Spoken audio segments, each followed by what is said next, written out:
ये वीडियो बताती है दोस्तों कि हद से ज़्यादा अगर नशा किया जाए हद से ज़्यादा अगर नशा किया जाए तो क्या हो सकता है।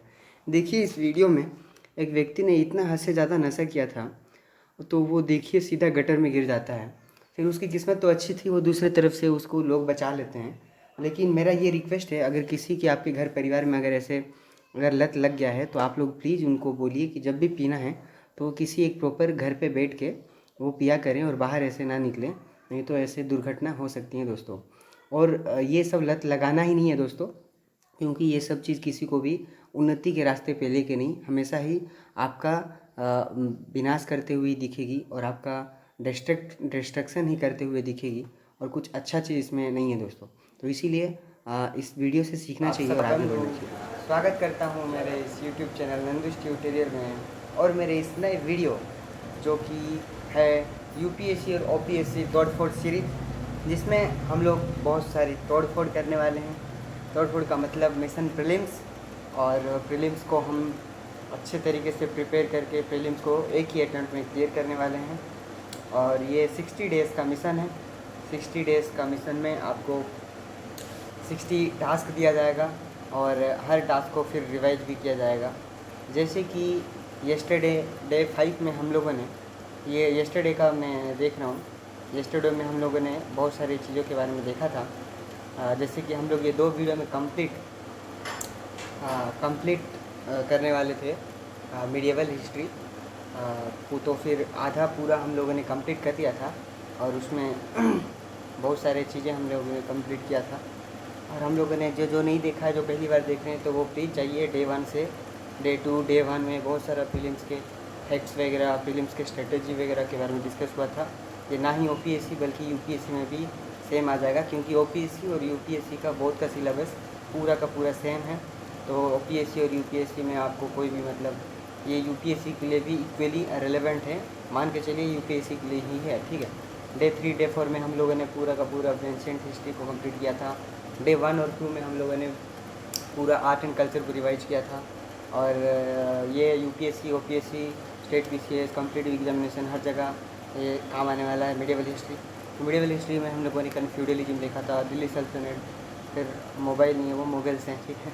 तो त्रिपाठा स्ट्रगल के बारे में देखा था, पालस के बारे में देखा था, गुर्जर प्रतिहारस के बारे में देखा था, और हम लोगों ने राष्ट्रकूटों के बारे में देखा था, और राजपूत के बारे में भी हम लोगों ने पढ़ा था। फिर राजपूत में आते हैं सोलंकी, गुजरात में मालवा में परमार डायनेस्टी आते हैं, कन्नौज में गढ़वाल डायनेस्टी आता है, और दिल्ली में आपका तोमार डायनेस्टी आता है, और हिंदूसाई डायनेस्टी आपके अफ़गानिस्तान वाले एरिया में आता है। कश्मीर में भी बहुत सारे डायनेस्टी के बारे में पढ़ा था, चौहान डायनेस्टी के बारे में पढ़ा था, चंदेरी डायनेस्टी के बारे में हम लोगों ने पढ़ा था। ये कल का वीडियो में ये सब हम लोगों ने मिडिवल हिस्ट्री के बारे में पढ़ा था। तो मैं जस्ट एक ओवरव्यू दे रहा हूँ। हम लोग इंपीरियल चोलास के बारे में पढ़ा था, और डिटेली हम लोगों ने बाद में फिर से फीचर्स के बारे में पढ़ा था। बाद में दिल्ली सल्तनत इस्लाम के बारे में भी देखा था, slave dynasty, Khilji dynasty, Tughlaq dynasty के बारे में, लोधी डायनेस्टी के बारे में भी हम लोगों ने पढ़ा था। तो आज का जो है डे 6, और डे 6 में हम लोग आ चुके हैं। ये 5 दिन से लगातार ये सीरीज चल रहा है, और ये 6ठा दिन है। और जोश कम नहीं होना चाहिए दोस्तों, जोश एकदम हाई होना चाहिए। और फिर से मैं आप लोगों का स्वागत करता हूँ हमारे इस ओपीएससी और यूपीएससी के तोड़फोड़ सीरीज 60 डेज प्रीलिम्स के इस मैराथन रेस में आप सभी का स्वागत है। आप सभी पार्टिसिपेट कीजिए, और मैं आपको ये मतलब बेट करके बोल सकता हूँ कि आपको इतने कम टाइम में पूरा का पूरा अच्छी तरीके से रिवीजन, हर चीज़ का हर एक इम्पोर्टेंट चीज़ को डिस्कस करके रिवीजन करके आपको यूट्यूब में कहीं भी नहीं मिलने वाला। तो बहुत ही कम टाइम में पूरा का पूरा अच्छी तरीके से रिवीजन करवाया जा रहा है। बस आपको करना क्या है, आपको अपना सोर्स जो भी है, आप जिस सोर्स से पढ़ चुके हैं पहले, वो सोर्स को पकड़ के बैठिए, और मैं जो जो बोलता हूँ हर एक लाइन आप उसको अंडरस्टैंड करने का कोशिश कीजिए, और थोड़ा सोचिए उसके बारे में, और आपके सोर्स में ये सब है या नहीं है वो चेक कीजिए। अगर मेरा हर एक line prelims point of view से बहुत ही इंपॉर्टेंट होने वाला है, तो मेरे हर एक लाइन पे फोकस कीजिए, और पूरा कंसंट्रेशन के साथ पूरी अच्छी तरीके से इस वीडियो को देखिए, और अपने सोर्स को भी फॉलो कीजिए। और देखिए डेफिनेटली आपका पूरा का पूरा मिडिवल हिस्ट्री पूरा रिवाइज हो जाएगा एक ही वीडियो में। 2 वीडियो में, सॉरी पार्ट 1 हो गया, ये पार्ट 2 है, तो 2 वीडियो में। तो आशा करता हूँ आपको ये अच्छा लगेगा, और थोड़ा पेशेंस रखिए और रिवाइज कीजिए concept, because revision is the key to success. OPSC हो, यूपीएससी हो, किसी भी कॉम्पिटिटिव एग्जाम में अगर आप रिवाइज नहीं करते हैं तो आपका कुछ नहीं होने वाला है। तो ये मीडिएवल हिस्ट्री का पार्ट 2 है, जिसमें कि हम लोग आज विजयनगर एम्पायर के बारे में पढ़ेंगे, बहमनीज एम्पायर के बारे में पढ़ेंगे, जो कि मोहम्मद बिन तुगलक के टाइम पे ही ये बन गए थे 14th सेंचुरी में। फिर मुगल्स एम्पायर के बारे में पढ़ेंगे, फिर छत्रपति शिवाजी महाराज, बाजीराव पेशवा, सिख मूवमेंट के बारे में पढ़ेंगे, भक्ति मूवमेंट के बारे में पढ़ेंगे, और सूफी मूवमेंट के बारे में आज हम लोग ये टोटली डिस्कस करने वाले हैं। और ऑलमोस्ट नहीं, आप बोल सकते हैं आपका पूरा मीडिएवल हिस्ट्री का 95% हम लोग पूरा कंप्लीट बस इस दो वीडियो में। कल का वीडियो 1 घंटे का था, आज का वीडियो भी अप्रोक्सीमेटली 1 आवर होगा। तो डेफिनेटली आप देख सकते हैं कि 2 आवर्स में पूरा का पूरा आपका रिवाइज हो जा रहा है मीडिएवल हिस्ट्री। इससे अच्छी बात क्या हो सकती है? कम टाइम में आपका पूरा एग्ज़ाम पॉइंट ऑफ व्यू से जो भी रेलेवेंट चीज़ है वो सब चीज़ डिस्कस करवा लूँगा। ठीक है दोस्तों, तो मेरा नाम है नंदू, और मैं 2 बार प्रीलिम्स क्रैक कर चुका हूँ हमारे ओडिशा सिविल सर्विस का, और यूनियन पब्लिक सर्विस का भी मैं इस बार दिया था। हालांकि क्वेश्चंस वगैरह थोड़ा टफ थे, और मेरा शायद सीसेट में थोड़ा सा शायद प्रॉब्लम हो गया, तो इस बार मेरा यूपीएससी का प्री नहीं हो पाया। बट फिर भी हार नहीं मानना है, आगे बढ़ना है, क्योंकि ज़िंदगी हार मानने के लिए नहीं होता है दोस्तों, ट्राई करने के लिए होता है। ठीक है, तो हम अभी पढ़ेंगे विजयनगर एम्पायर के लिए। चलिए स्टार्ट करते हैं वीडियो अपना विजयनगर एम्पायर के लिए दोस्तों। तो आशा करता हूँ दोस्तों आप सब मस्त, स्वस्थ और ज़बरदस्त होगे, और अपने पढ़ाई का और अपने स्वास्थ्य का, अपने परिवार का ध्यान अच्छे से रख रहे होगे। और चलिए अब वीडियो को स्टार्ट किया जाए विजयनगर एम्पायर से। तो हम लोगों ने देखा था कि मोहम्मद बिन तुगलक जब थे, मोहम्मद बिन तुगलक ये राजा जब हुआ करते थे, तो इन्हों का बहुत सारा एक्सपेरिमेंट्स वगैरह फेल हो गया, जिसके वजह से बाद में रिवोल्ट वगैरह होना शुरू हो गए, और बहुत सारे कुछ छोटे छोटे राज्य थे जो अपने आप को इंडिपेंडेंट कर लेते हैं। तो उसी में से एक एम्पायर है विजयनगर एम्पायर, जो कि किंग एम्पायर ऑफ विक्ट्री भी बोला जाता है। और ये एम्पायर बहुत ही इंपॉर्टेंट है from exams point of view, क्योंकि ये मेंस में भी और आपके प्री में भी बहुत सारे क्वेश्चन इससे अब बन जाते हैं दोस्तों। तो विजयनगर का जो एम्पायर है, इसमें बेसिकली 4 डायनेस्टी आते हैं दोस्तों। बेसिकली आप बोल सकते हैं इसमें 4 डायनेस्टी आते हैं। एक होता है संगमा डायनेस्टी, एक होता है आपका संगमा डायनेस्टी, एक होता है आपका सुलुवा डायनेस्टी, और एक होता है तुलुवा डायनेस्टी, और एक होता है अराविडू डायनेस्टी दोस्तों। 4 डायनेस्टी बेसिकली आपके होते हैं संगमा डायनेस्टी। और इसका जो कैपिटल है दोस्तों, इसका कैपिटल था हम्पी को बोल सकते हैं आप इसका कैपिटल आप इसको हम्पी बोल सकते हैं, हम्पी जो कैपिटल। और ये फाउंडिंग जो संगमा डायनेस्टी का सबसे पहले विजयनगर एम्पायर में हरिहर और बुक्का 2 थे, हरिहर और बुक्का राय, हरिहर राय और बुक्का राय 2 आदमी थे, जो कि 1336 एडी में 1336 एडी में इन लोगों ने क्या किया था। ये लोग ने एक्चुअली ये पहले इनको मुस्लिम में कन्वर्ट किया जाता है, फिर विद्यारण्य, ठीक है याद रखिए, विद्यारण्य और सयने, ये दोनों 2 लोग जिनको कि हरिहर और बुक्का को काकतीय डायनेस्टी से लाके हिंदुइज्म में कन्वर्ट करते हैं। फिर ये हरिहर और बुक्का जो हैं, यही बाद में हम्पी में अपने विजयनगर एम्पायर का मतलब एस्टेब्लिश करते हैं। और इनका जो भी था विजयनगर एम्पायर में हमेशा झगड़ा हुआ करता था बहमनीज एम्पायर के साथ, जो कि इन्हीं के नीचे हुआ करते थे बहमनीज एम्पायर। अगर हमारा प्यारा भारत महान अगर ये देखेंगे, तो यहाँ पर था आपका हम्पी विजयनगर एम्पायर, सॉरी, और यहाँ पर था आपका ऊपर, ये ऊपर वाले एरिया में आपका था बहमनीज, और ये सॉरी हाँ, यहाँ पर था बहमनीज एम्पायर आप देख सकते हैं, और यहाँ पर था आपका विजयनगर एम्पायर दोस्तों। ठीक है, तो ऐसे ही था। तो हाँ, तो हम बोला था, देखिए ये अगर हमारा प्यारा भारत महान है, तो अब ऐसे बोल सकते हैं यहाँ पर था आपका विजयनगर एम्पायर, और यहाँ पे बहुत सारे छोटे छोटे थे, ये सब मिलके होते थे बहमनीज एम्पायर। तो ये दोनों का बहुत ही रायचूर दोआब, जो कि तुंगभद्रा दोआब बोल सकते हैं, रायचूर दोआब में हमेशा झगड़ा हुआ करता था विजयनगर एम्पायर और बहमनीज एम्पायर का दोस्तों। तो इसी के बारे में हम लोग पढ़ने वाले हैं। तो सबसे पहले आता है संगमा डायनेस्टी, और संगमा डायनेस्टी के बारे में हम लोग जब पढ़ेंगे, तो यहाँ पर हरिहर और बुक्का का नाम पहले आता है, फिर हरिहर और बुक्का के बाद आते हैं हरिहर 2, सेकंड नंबर आते हैं हरिहर 2, जो कि बहुत ही पावरफुल रूलर हुआ करते थे, और ये बहमनी से गोवा जीत जाएंगे। गोवा हरिहर 2 जो थे वो गोवा को कैप्चर कर लेते हैं हरिहर 2। ये याद रखिएगा गोवा को कौन कैप्चर किए थे। फिर हरिहर के बाद आते हैं देवराय वन। हरिहर 2 के बाद देवराय वन आते हैं, देवराय वन। और ये जो देवराय वन जो थे ये भी बहुत ही पावरफुल संगमा डायनेस्टी के सबसे पावरफुल थे। और ये फिरोज शाह बहमनीज को डिफीट मतलब फिरोज शाह बहमनी ने देवराय 2 को हराया था, लेकिन इनका आर्मी बहुत ही स्ट्रॉन्ग था। और ये टेम्पल बनाते हैं हजारे राम स्वामी टेम्पल, हजारे राम स्वामी टेम्पल जो कि हम्पी में सिचुएटेड हैं दोस्तों। तो ये कुछ बातें थी देवराय वन के बारे में। फिर संगमा डायनेस्टी में आप पढ़ेंगे देवराय 2 के बारे में।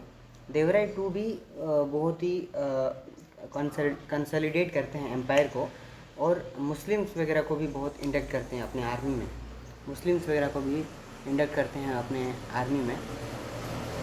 और एक अब्दुल रज़ीक, ये बहुत ही इम्पोर्टेंट है, अब्दुल रज़ीक। ये अब्दुल रज़ीक नाम का एक आदमी वो एक्चुअली इनके कोर्ट में आते हैं। ठीक है दोस्तों, तो ये क्वेश्चन आता है कि अब्दुल रज़ीक जो थे वो किसके कोर्ट में आते हैं, तो आपको याद रखना है देवराय 2, देवराय 2 जो कि संगमा डायनेस्टी के सबसे लास्ट रूलर हुआ करते थे, और उन्हीं के टाइम पे ये अब्दुल रज़ीक आते हैं। तो ये कुछ बातें थी संगमा डायनेस्टी के बारे में हम लोगों ने डिस्कस की। तो संगमा डायनेस्टी के बारे में हम लोगों ने पढ़ा, इसमें कि हरिहर और बुक्का के बारे में पढ़ा जो कि काकतीय डायनेस्टी में थे, बाद में फिर से विद्यारण्य के कहने पे वो कन्वर्ट हो जाते हैं हिंदुइज्म में, उनके इन्फ्लुएंस में। फिर वो एक्चुअली हम्पी में स्टार्ट करते हैं विजयनगर एम्पायर, और इनका बहुत ही झगड़ा हुआ करता था बहमनीज एम्पायर के रायचूर द्वाब में, बहुत ही झगड़ा हुआ करता था। और ये हरिहर 2 आते हैं, वो भी गोवा ले लेते हैं बहमनी से, हरिहर 2। फिर देवराय आते हैं जो कि हजार रामास्वामी टेम्पल बनाते हैं, जो कि वेरी इंपॉर्टेंट। और एक देवराय वन जब थे तब निकोलो कॉन्टी जो कि हमारे इटालियन ट्रैवलर थे, निकोलो कॉन्टी, ये निकोलो कॉन्टी भी आते हैं देवराय वन के कोर्ट में आए रहते हैं, और अब्दुल रज़ीक देवराय 2 के कोर्ट में आए रहते हैं, ये आपको याद रखना है दोस्तों। अब संगमा डायनेस्टी के बाद आता है सुलुवा डायनेस्टी, और ये सुलुवा डायनेस्टी में का फाउंडर आपको याद रखना है कि नरसिम्हा सुलुवा नाम रहता है इनका। और यही 1486 में से लेके 1509 तक ये सुलुवा डायनेस्टी चलता है दोस्तों। और सुलुवा डायनेस्टी के दौरान पोर्तुगीज़ वगैरह लोग आना शुरू हो जाते हैं, पोर्तुगीज़ कि जब वास्को ड गामा आए थे, बाद में और भी बहुत सारे नोदी कुन्हा और बहुत सारे पोर्तुगीज़ भी आना शुरू हो जाते हैं। फिर आता है तुलुवा डायनेस्टी। तुलुवा डायनेस्टी में वीर नरसिम्हा राय हो जाते हैं इनके राजा, और ये फाउंडिंग किए थे तुलुवा डायनेस्टी के बारे में। और सबसे पॉपुलर इसमें आपको याद रखना है कृष्णदेव राय बहुत ही इंपॉर्टेंट थे, क्योंकि इनके कोर्ट में अष्ट दिग्गज हुआ करते थे। सबसे पहले दिग्गज का नाम आपको याद रखना है, जिसको कि आंध्र भोज भी कहा जाता है, जैसे कि अल्लासानी पेद्दनी भी बोलते हैं उसको। अल्लासानी पेद्दनी ने मनुचरितम नाम का एक बुक लिखते हैं, जिसको कि आंध्र कविता पितामह भी बोला जाता है अल्लासानी पेद्दनी को। तेनाली रामा ये भी थे, मतलब कृष्णदेव राय के कोर्ट में तेनाली रामा भी मिल जाएंगे आपको। और कृष्णदेव राय बहुत ही फेमस थे, वो बहमनीज को बैटल ऑफ दीवानी, जो कि आपका 1518 में बैटल ऑफ दीवानी होता है, उसमें बहमनीज को हराया था। और उड़ीसा को भी, कलिंग को भी जीता था, कैंपेनिंग किया था, बीजापुर को भी जीत गया थे, बहमनीज को भी हराए थे और जीते थे। बहुत सारे पोर्तुगीज़ ट्रैवलर लोग आए थे, जैसे कि डोमिंगो पोएस हो गए, दुएतो बारबोडोसा हो गया, ये सब पोर्तुगीज़ लोग आना शुरू हो गए थे। तो सबसे इंपॉर्टेंट कृष्णदेव राय के बारे में आपको याद रखना है। और ये कल्चरल एक्टिविटी के लिए भी बहुत फेमस है कृष्णदेव राय, जिसमें कि वो बहुत सारे टेम्पल्स वगैरह बनाए थे, जैसे कि कृष्ण स्वामी टेम्पल, विट्ठल स्वामी टेम्पल, कृष्ण स्वामी टेम्पल हो गया, विट्ठल स्वामी टेम्पल, ये सब कृष्णदेव राय ही बनाते हैं दोस्तों। और इनके बाद आते हैं एक्चुअली अराविडु डायनेस्टी हो गई ये। एक्चुअली ये है अराविडु डायनेस्टी, आपको पता ही होगा, ये आपके सोर्स में भी होगा। तो अराविडु डायनेस्टी के बारे में अगर जब देखेंगे तो इनका फाउंडर थे तिरुमाल राय इनके फाउंडर थे, जो कि यहाँ पे नायका सिस्टम बहुत ही डेवलप हो जाएगा। नायका सिस्टम, छोटे छोटे पोलियागार्स जो थे, बाद में नायक लोग आ जाएंगे, और ये नायक लोग अपने आप को इंडिपेंड करेंगे और अपने आप को अमारन कहते हैं, अमारन ऐसे बोलते हैं खुद को, नायका सिस्टम। और ये अराविडु डायनेस्टी के दौरान ही आपका तेलुगु स्टेट अलग होता है, तेलुगु, तमिल, कन्नड़ ऐसे स्टार्ट होता है। और इनका कैपिटल पेनुगोंडा हुआ करता था, याद रखिए इनका कैपिटल हुआ करता था पेनुगोंडा, आपको याद रखना है पेनुगोंडा, ठीक ठीक है दोस्तों, पेनुगोंडा इनका कैपिटल हुआ करता था। और ये था आर्यभट्ट डायनेस्टी के बारे में। तो एक बार मैं आपको बता दूँ, संगमा डायनेस्टी में हरिहर और बुक्का थे। फिर हरिहर बुक्का ने रायचूर देवाब में बहुत सारा कन्फ्लिक्ट लड़ा और यहाँ पे में एस्टाब्लिश करते हैं हरिहर बुक्का। हरिहर बुक्का के बाद आते हैं हरिहर टू एक्चुअली गोवा बहमनी से ले लेते हैं। फिर आते हैं देवराय वन, जो कि हजार राम स्वामी टेम्पल एस्टाब्लिश करते हैं। और देवराय वन के टाइम पे ही आपका जो निकोलो कोंटी जो इटालियन ट्रैवलर हैं वो एक्चुअली देवराय वन के टाइम पे ही आते हैं। फिर देवराय टू में अब्दुल रज़ाक नाम के एक आते हैं। फिर आते हैं सुलुबा डायनेस्टी जिसके फाउंडर थे अपने नरसिम्हा राय। फिर तुलुबा डायनेस्टी जिसके फाउंडर है वीर नरसिम्हा राय। और सबसे फेमस है अपने कृष्ण देव राय, जो कि ओडिशा को जीते थे, बहमनीज को जीते थे। पोर्तुगीज़ वगैरह आना भी शुरू हो गए थे, दुआर्ते बोर्बोडोसा हो गया या फिर निकोलो डोमिंगो पैस हो गया, ये सब आना शुरू हो गया था। बीजापुर को भी ये जीत गए थे। और कल्चरली भी ये आंध्रा भोज भी कहा जाता था इनको, आंध्रा भोज। और अष्टदिग्गज रहा करते थे, जिसमें कि अल्लासानी पेद्दनी, जो कि आंध्र कविता पितामह बोलते हैं, अल्लासानी पेद्दनी मनुचरितम लिखते हैं वो। बहुत सारे टेम्पल्स भी बनाते हैं, जैसे कि कृष्ण स्वामी टेम्पल और विट्ठल स्वामी टेम्पल, ऐसे टेम्पल्स वगैरह भी बनाते हैं, स्वामी टेम्पल्स वगैरह। और फिर आता है आर्यभट्ट डायनेस्टी, जिसमें कि तिरुमल राय एक्चुअली फाउंडर थे और पेनुगोंडा उनका कैपिटल था। और तेलुगु, तमिल, डिफरेंट रीजन में डिफरेंट लैंग्वेज भी स्टार्ट हो जाता है। तो ये एक ओवरव्यू था अपना विजयनगर एम्पायर का। अब विजयनगर एम्पायर के फीचर्स के बारे में अगर मैं बात करूँ तो यहाँ पे क्या होता है दोस्तों, जो एम्पायर हुआ करता था उसको मंडलम बोलते थे, मंडलम बोलते थे। और मंडल में मंडलेश्वर रूल किया करते थे। और मंडलम के नीचे नाडु हुआ करते थे, नाडु। और नाडु के नीचे वलनाडु, स्थलस भी बोलते थे, स्थलस, स्थलस। और स्थलस के नीचे हुआ करते थे ग्राम, जहाँ की छोटे छोटे विलेज हुआ करते थे। तो यहाँ पे बहुत सारे ऑफिशियल्स भी देखने को मिल जाते हैं अपने को, ऑफिशियल्स वगैरह, जैसे कि अमार ऑफिसर या फिर पोलीगार नाम का ऑफिसर्स, या फिर पोलियागार भी मिल जाते हैं, पोलियागार, इसे भी याद रखें। और इनके आर्मी में हॉर्सेस वगैरह यूज होते थे, हॉर्सेस, एलिफेंट्स वगैरह भी यूज किया जाते थे। और उनका जो नेवी हुआ करता था, नेवी बहुत ही स्ट्रॉन्ग हुआ करता था। फॉरेन ट्रेड भी होता था, अच्छा खासा फॉरेन ट्रेड होता था, शिप बिल्डिंग भी हुआ करता था। और जो सोसाइटी था उसमें विरूपक्ष टेम्पल को बहुत ही ज़्यादा उन लोग विरूपक्ष को पूजा करते थे, विरूपक्ष टेम्पल को। और शिव के भक्त भी, शैविज्म और वैष्णविज्म और शिविज्म भी था। और सती सिस्टम, देवदासी सिस्टम भी चलता था दोस्तों। तो ये कुछ फीचर्स थे आपको याद रखने विजयनगर एम्पायर में। और विजयनगर एम्पायर के बाद हम सीधा चलते हैं बहमनीज एम्पायर के बारे में।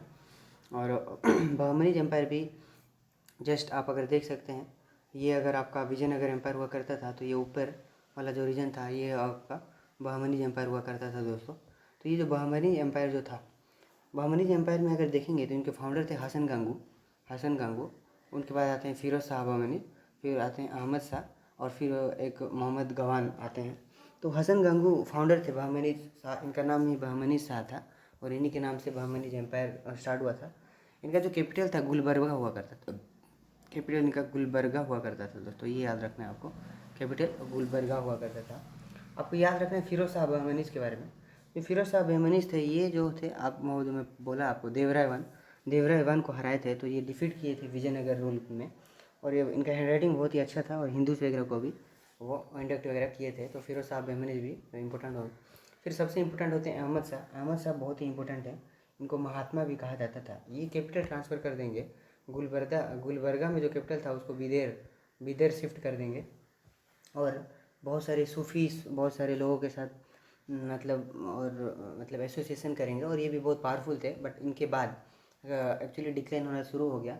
और अहमद शाह के बाद आते हैं महमूद गवान। ये एक्चुअली वहाँ के रूलर नहीं थे, ये एक्चुअली एक ट्रेडर थे, मर्चेंट थे, जो कि ईरान से आए थे।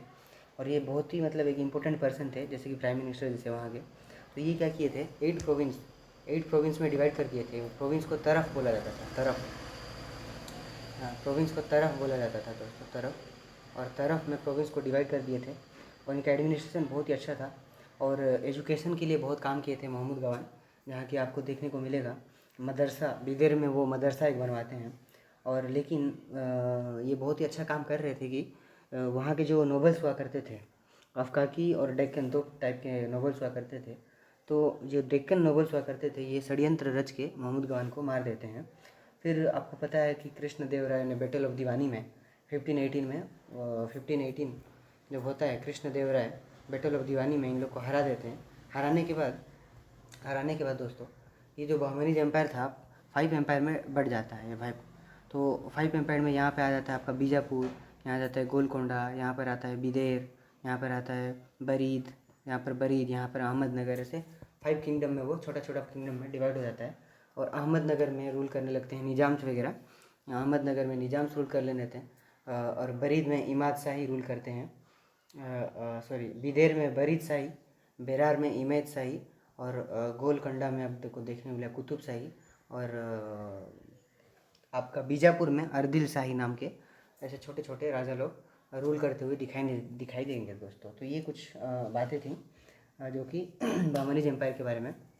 और लास्ट में जितना भी बहमनीज एम्पायर था ये सबको शाहजहाँ और औरंगजेब मिलके सब मतलब कैप्चर कर लेंगे। जैसे कि बीजापुर हो गया, गोलकोंडा हो गया, औरंगजेब उसको कैप्चर कर लेंगे। और अहमदनगर हो गया, बेरार हो गया, बिदेर हो गया, ये सबको शाहजहाँ कैप्चर कर लेंगे और लास्ट में बहमनीज एम्पायर भी आ जाएगा। तो ये कुछ बातें थी जो कि बहमनीज और विजयनगर एम्पायर जो कि दिल्ली सल्तनत के टाइम पे ही स्टार्ट हो गया था इन लोगों का रूल। फिर हम लोग पढ़ेंगे जो कि पार्ट 3 ऑफ मीडिएवल हिस्ट्री जो कि है अपना मुग़ल एम्पायर, मुग़लों का शासन, जो कि बहुत बहुत इंपॉर्टेंट है और क्वेश्चंस वगैरह बन जाते हैं। तो हम लोगों ने पढ़ा था लोधी डायनेस्टी के जो लास्ट रूलर थे जो इब्राहिम लोधी का और बाबर।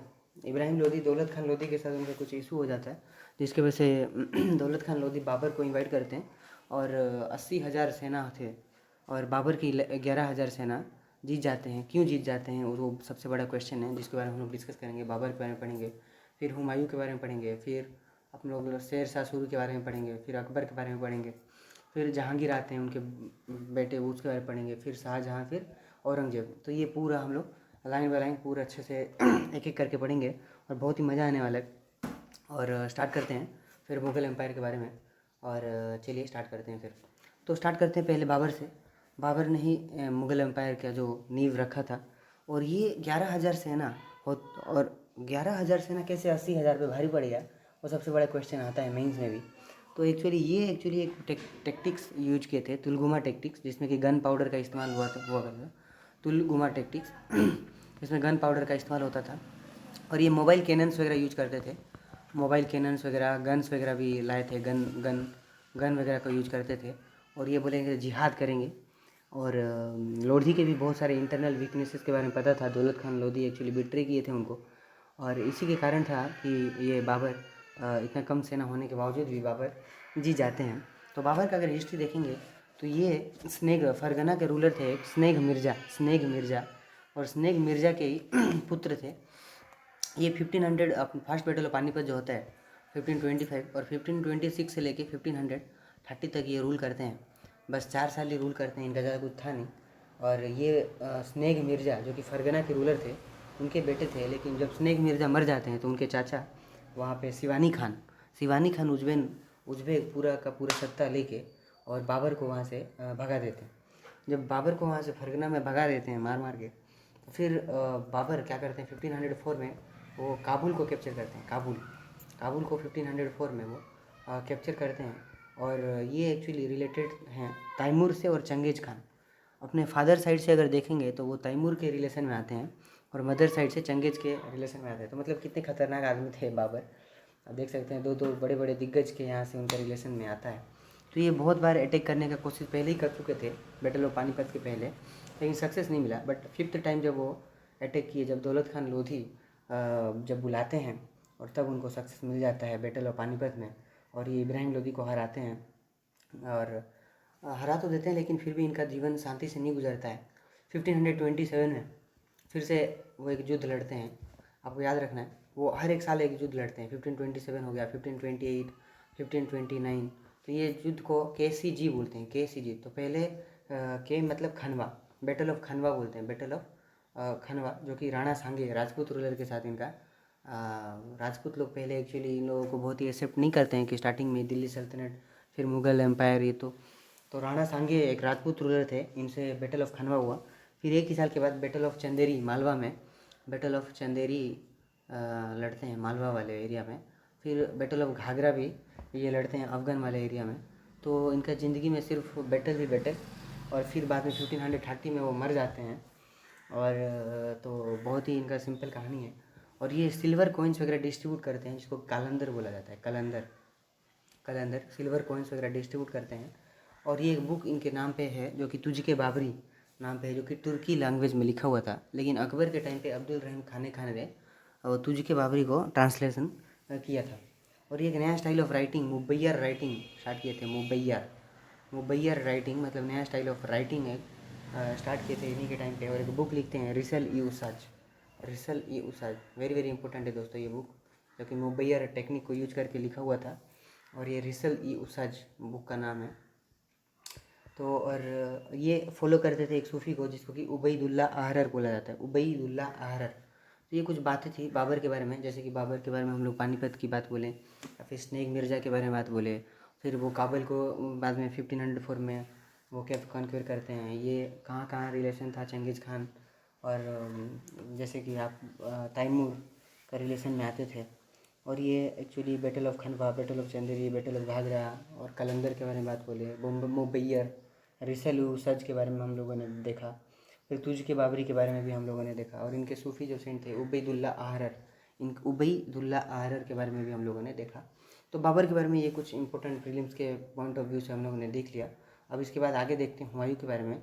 और हुमायूं 1530 में आते हैं। वो उनके इन्हीं के बेटे थे, बाबर के ही बेटे थे हुमायूं। 1530 में वो कैप्चर करते हैं और 10 साल रूल करते हैं अच्छे से तो नहीं, ये भी बहुत सारे इनको भी चैलेंजेस वगैरह आए इनकी लाइफ में। तो ये भी बहुत ही कैपेबल थे, लेकिन प्रॉब्लम था ईस्ट साइड में भी एक प्रॉब्लम था और वेस्ट में भी इनकी प्रॉब्लम था। ईस्ट में शेर शाह का एक प्रॉब्लम था कि अफगानी था, और वेस्ट में बहादुर शाह, गुजरात में बहादुर शाह नाम का एक आदमी था, जो कि दोनों परेशान करते थे हुमायूं को। और लास्ट में 1539 में ये हार जाते हैं। बैटल ऑफ चौसे बोलते हैं, बैटल ऑफ चूसे में बक्सर में है 1531 में, वो हार जाते हैं। और फाइनली 1540 में बैटल ऑफ बीलग्राम, जो कि कन्नौज में फिर से ये पूरा हार जाते हैं 1540 में। और शेर शाह सूरी जीत जाते हैं, और शेर शाह सूरी अपना खुद का बाद में फिर से साम्राज्य स्टार्ट करते हैं। तो इनके बारे में कुछ ही पॉइंट है हुमायूं के बारे में, कि ये जो थे इन मरने के बाद इनका जो बेगम थी हमीदा बेगम, वो एक टॉम्ब बनवाते हैं। और इनके बारे में हुमायूं नामा एक्चुअली इनकी सिस्टर गुलबेगम बेगम, इनकी सिस्टर, वो एक्चुअली लिखते हैं हुमायूं नामा। और फिर से ये 1555 में ये रीस्ट कैप्चर करेंगे पावर को, जब शेर शाह सूरी मर जाएंगे। मरने के बाद फिर से ये जब वीक रूलर आएंगे अफगानिस्तान वाले, तो 1555 में फिर से ये एक्चुअली जीत जाएंगे। बैटल ऑफ सारहिंद में अफगानिस्तान को हरा के खुद जीत जाएंगे। और फिर अनफॉर्चुनेटली एक साल के बाद अपने ही लाइब्रेरी में गिर के मर जाएंगे, ऐसे कुछ सुनने को आता है हुमायूं के बारे में। तो ये कुछ हुमायूं के बारे में कुछ बातें थी, जैसे कि हम लोग गुलबदन बेगम की हुमायूं नामा के बारे में देखा, battle of Bilgram, battle of Chausa, battle of Sirhind के बारे में देखा। और एक हमीदा बेगम का जो टम्ब ये हुमायूं का बारे में बनाए थे, इसके बारे में भी हम लोगों ने देखा। तो हुमायूं के बारे में ये इतनी ही कुछ बातें। हुमायूं के बाद हम लोग देखेंगे अब शेर शाह सूरी। और शेर शाह सूरी का नाम एक्चुअली बरीद हुआ करता था। दोस्तों शेर शाह सूरी जो थे ये 5 साल के लिए ही रूल करते हैं जनरली, इनका भी ज़्यादा टाइम नहीं था। 1540 में ये बैटल ऑफ बीलग्राम में कन्नौज में जीत जाते हैं 1540 में। बट 5 साल के बाद ये फिर मर जाते हैं। और ये 5 साल में ये बहुत सारा चीज़ करते हैं। और इनका एक्चुअल नाम बरीद हुआ करता था, लेकिन क्योंकि वो एक शेर को मार देते हैं, टाइगर को, इसीलिए इनका नाम शेर शाह सूरी पड़ गया। ये बिहार वाले एरिया में बहार खान नाम के एक रूल करते थे, उन्हीं के एक सैनिक थे। और बहार खान को ही मार देंगे वो।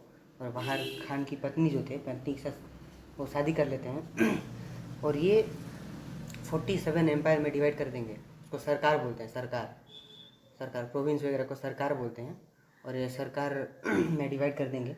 और ज़्यादातर अलाउद्दीन इकोनॉमिक पॉलिसी और मिलिट्री पॉलिसी, जैसे दाग और चेहरा सिस्टम हो गया, और इकोनॉमिक पॉलिसी भी अलाउद्दीन का ही ज़्यादातर ये फॉलो करते हैं दोस्तों।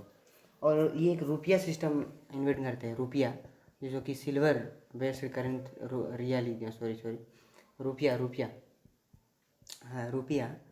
रुपया इनोवेट करते हैं।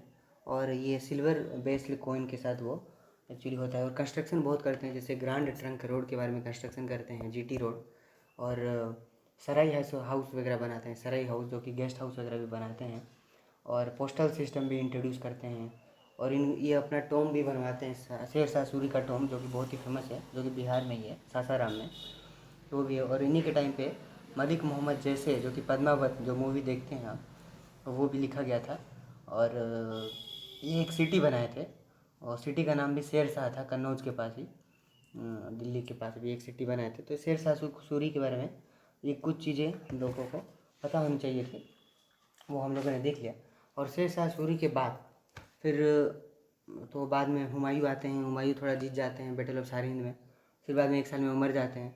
और जैसे ही हुमायूं मरते हैं तो तब अकबर का एंट्री एक्चुअली होता है तब। और एक्चुअली उस टाइम पे क्या होता है कि हेमू नाम का एक अफ़गान, हेमू नाम का अफ़गान हुमायूं के मरने के बाद वो कैप्चर कर लेते हैं। वो कैप्चर करने के बाद अकबर क्या करते हैं, मात्र उस टाइम 13 साल के हुआ करते थे। ये अमरकोट सिंध में जन्म हुए थे अकबर, और इनका नाम था जलालुद्दीन अकबर।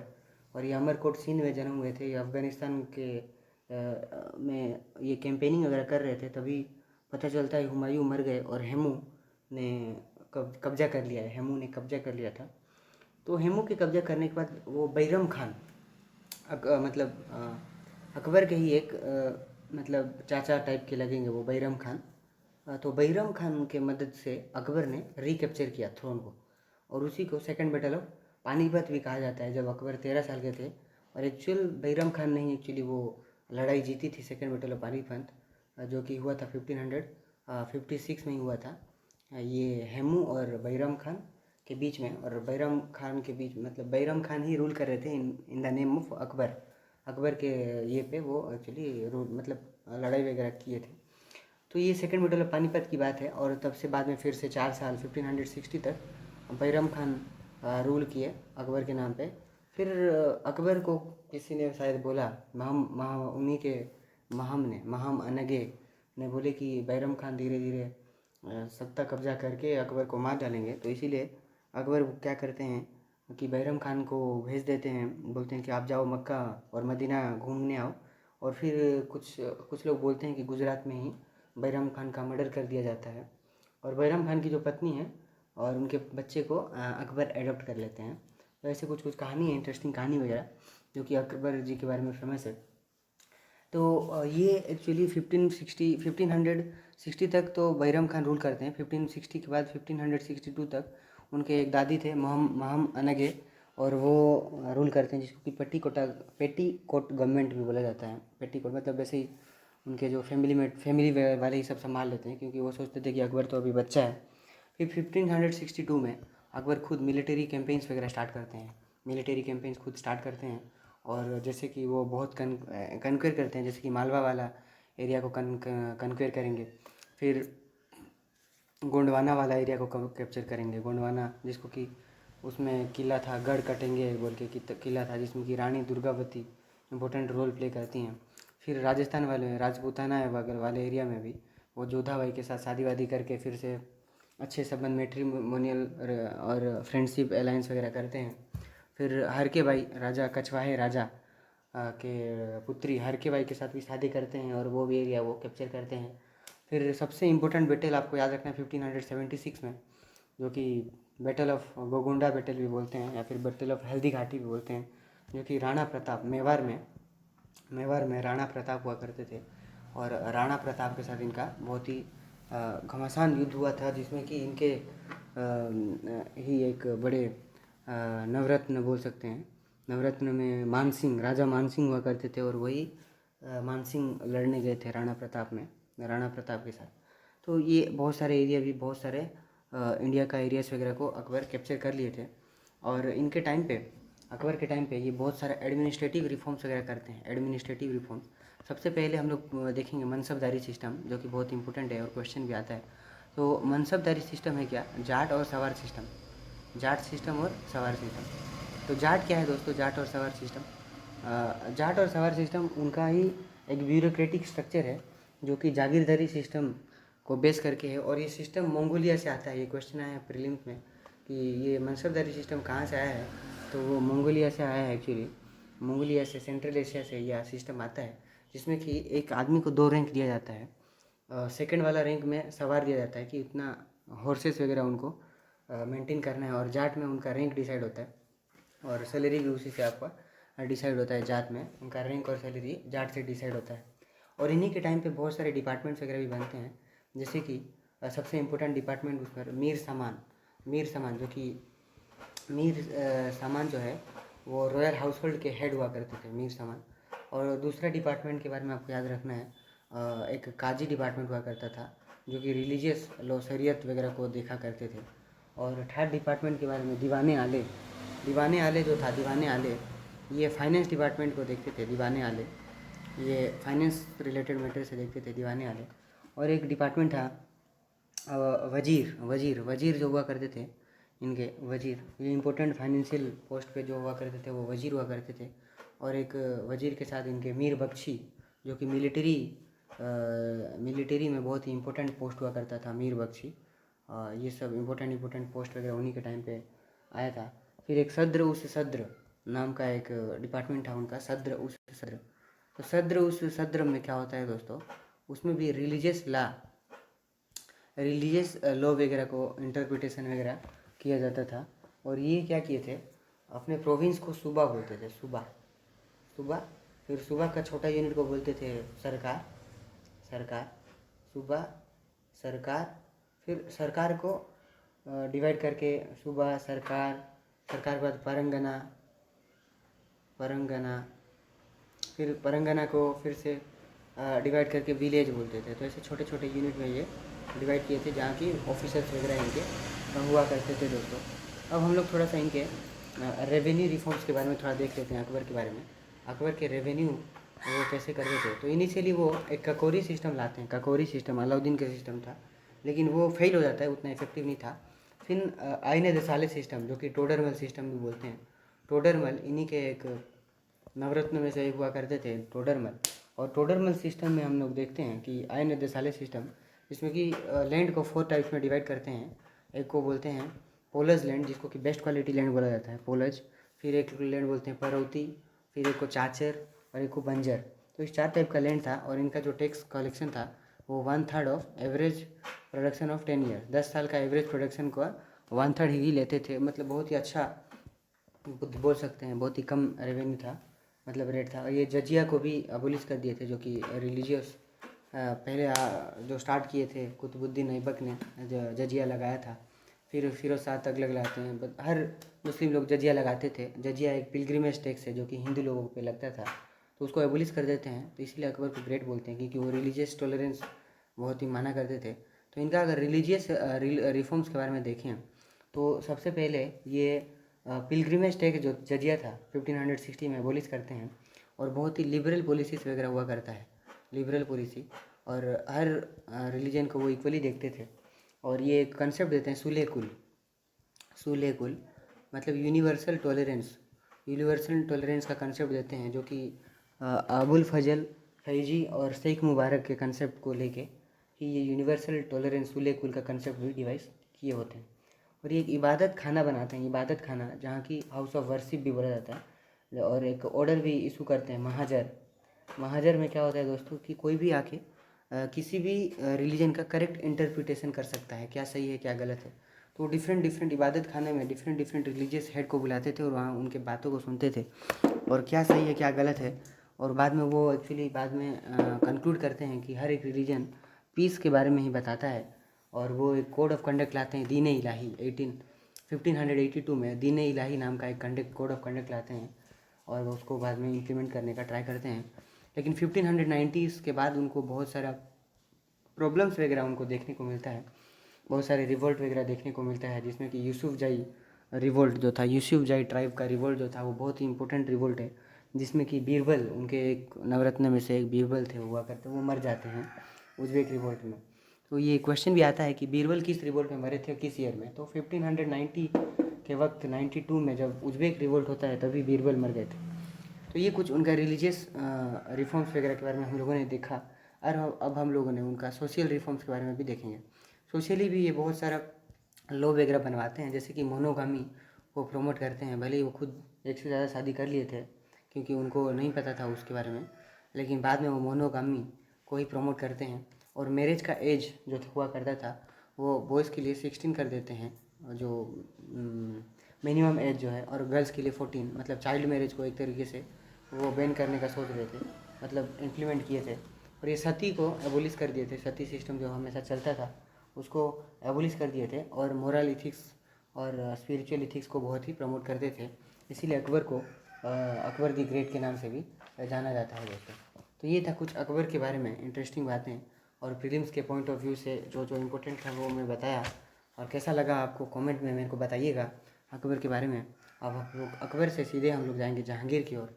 जहांगीर अकबर के ही एक पुत्र हुआ करते हैं, और ये 1605 में 1605 से 1626 तक 27 तक रूल करते हैं।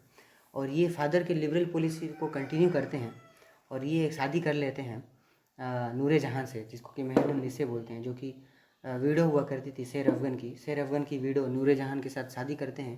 और ज़्यादातर देखा जाए तो नूरे जहान जो ये एक्चुअली रूल नहीं करते थे, इनडायरेक्टली नूरे जहान उनकी जो पत्नी हुआ करती थी वो एक ग्रुप बनाते हैं, जनता ग्रुप भी बोलते हैं उसको, जुंटा ग्रुप भी बोला जाता है उनको। तो ये जो जुंटा ग्रुप था, जुंटा ग्रुप में ही ज़्यादातर सब जुंटा ग्रुप वाले ही रूल किया करते थे।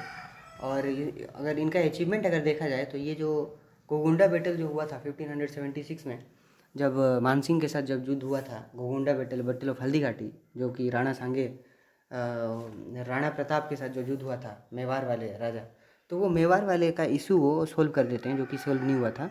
और राणा प्रताप के बच्चे अमर सिंह के साथ वो एक ट्रीटी साइन कर लेते हैं और मेवाड़ वाला इशू को सोल्व कर देते हैं दोस्तों। और ये जो थे ये कांगड़ा कैंपेन करते हैं, हिमाचल हिली एरिया में सक्सेसफुली जीत जाते हैं वहाँ पे। और ये भी अपना 12 एडिक्ट्स 12 एडिक्ट जिसको कि आईने जहांगीर कहा जाता है, आईने जहांगीरी, मतलब उसमें 12 एडिक्ट्स वगैरह भी ये लिखवाते हैं, जिसमें कि बहुत सारा सोर्सेस वगैरह है, इनके बारे में पता चलता है।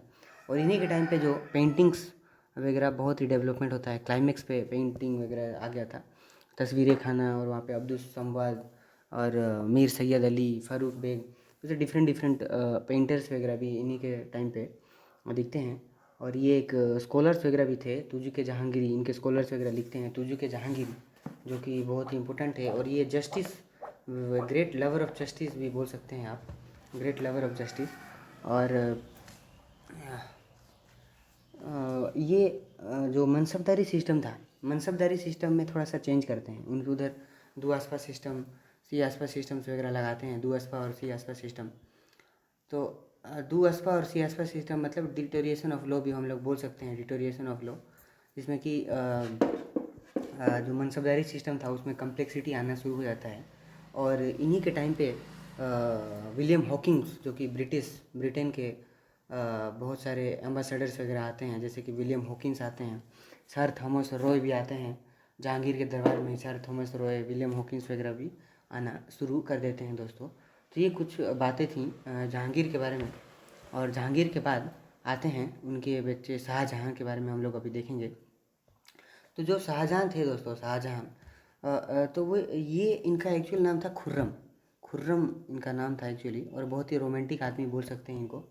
ये पॉलिटिकली अगर देखा जाए तो साउथ में ये बहुत सारा एरिया जीत जाते हैं, जो कि मैंने आपको बताया था कि बहमनीज एम्पायर जब टुकड़ा टुकड़ा में बिखर गया तो लास्ट में 5 एम्पायर बनते हैं, जिसमें कि गोलकोंडा और बीजापुर, गोलकोंडा, बेरार, बिदेर, अहमदनगर। तो ये अहमदनगर को जीत जाते हैं दोस्तों, और बीजापुर और गोलकोंडा के बीच में एक ट्रीटी साइन करवा के भी ये कैप्चर कर लेते हैं। तो ये इनका पॉलिटिकल अचीवमेंट हुआ था। बिल्डिंग एक्टिविटीज़ के बारे में तो आपको पता ही होगा, जैसे कि ताजमहल, आगरा फोर्ट, ये सब को तो बनाते ही हैं, जिसको कि हम लोग आर्ट एंड कल्चर में देखा। और इन्हीं के टाइम पे इटली से बहुत सारे स्कॉलर्स वगैरह आते हैं, जैसे कि मनुसी, पीटर मुंडी नाम के 2 व्यक्ति आते हैं। फ्रांस से तरविनियर, बर्नियर नाम के व्यक्ति लोग फ्रांस से भी आना शुरू कर देते हैं।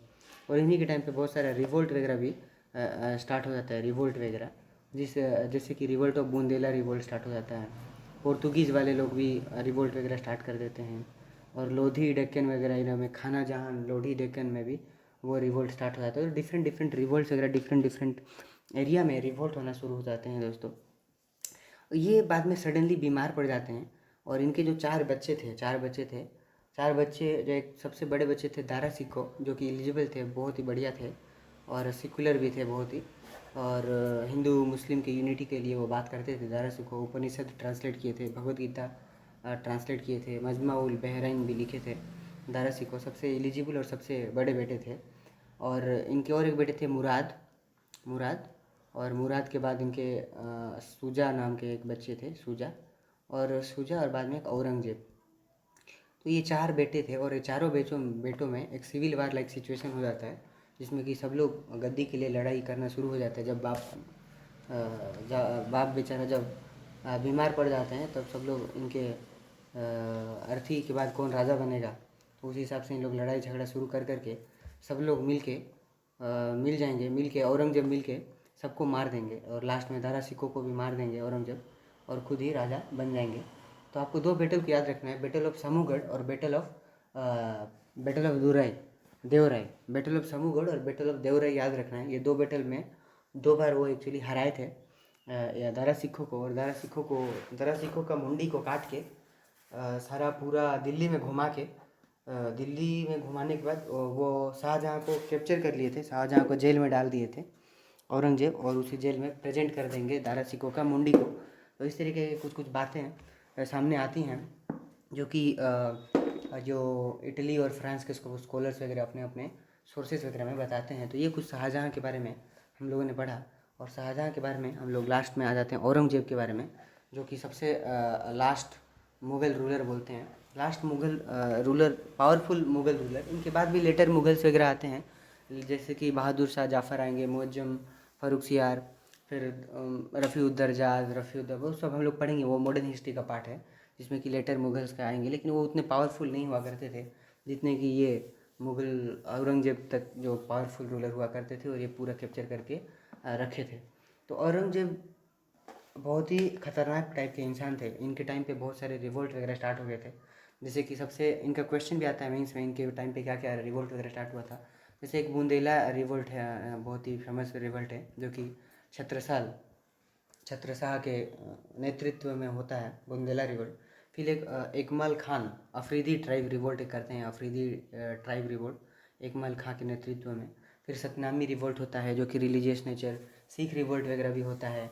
जाट रिवोल्ट भी होता है, जैसे कि जिसमें कि राजा राम ने अकबर का टोम को तोड़ देंगे, राजा राम जो कि जाट एक थे, और जाट रिवोल्ट वगैरह भी होता है। सतनामी रिवोल्ट होता है, सिख रिवोल्ट। एक मारवाड़ रिवोल्ट भी होता है, जिसमें कि राजपूत दुर्गादास राठौड़ याद रखिएगा, मारवाड़ रिवोल्ट करते हैं औरंगजेब के खिलाफ में। तो बहुत सारे रिवोल्ट से घिरे हुए थे औरंगजेब। और ये साउथ इंडिया में कन्क्वेर करते हैं, गोलकोंडा को, बीजापुर को कैप्चर कर लेते हैं 1687 में गोलकोंडा को कैप्चर करेंगे। फिर 1686 में वो बीजापुर को कैप्चर कर लेंगे दोस्तों। और 1689 में शंभू को मार देंगे, जो कि मराठा साम्राज्य के एक दिग्गज हुआ करते थे। शंभू को मार देंगे 1689 में, और जजिया इम्प्लीमेंट करेंगे। और इनका जो रिलीजियस पॉलिसी था, बहुत ही नैरो रिलीजियस पॉलिसी था। टेम्पल्स वगैरह को डिमोलिश करने लगे, और बहुत सारे जजिया टैक्स वगैरह लगा दिए। और ये लास्ट में औरंगाबाद टोल्टाबाद में मर जाते हैं। बहुत ही इनके बारे में कहा जाता है कि बहुत ही सिंपल पर्सन हुआ करते थे, और कुरान को कोट करके जिंदा पीर भी कहा जाता है, जिंदा पीर, जिसको कि शाही दरवेश भी कहा जाता था। और ग्रेट इस्लामिक स्कॉलर थे, और ये एक बुक बनवाए थे, फतवा इलामगिरी एक बुक है, इम्पोर्टेंट बुक है मुस्लिम लोगों का, फतवा आलमगिरी। और ये फतवा आलमगिरी जो है दोस्तों, ये औरंगजेब ही इसको स्टार्ट करते हैं, औरंगजेब। और ये एक पब्लिक मोरालिटी ऑफिसर को भी अपॉइंट करते हैं, पब्लिक मोरालिटी ऑफिसर, जिसको कि मुहतसिब कहा जाता है, मुहतसिब बोला जाता है दोस्तों।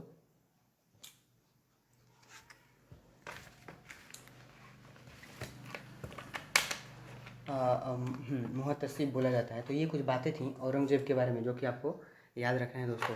तो कैसा लगा आपको ये मुग़ल्स के बारे में, ये जो हिस्ट्री हम लोगों ने पूरा का पूरा अच्छे से ये एक ही वीडियो में विजयनगर एम्पायर के बारे में देखा अब तक।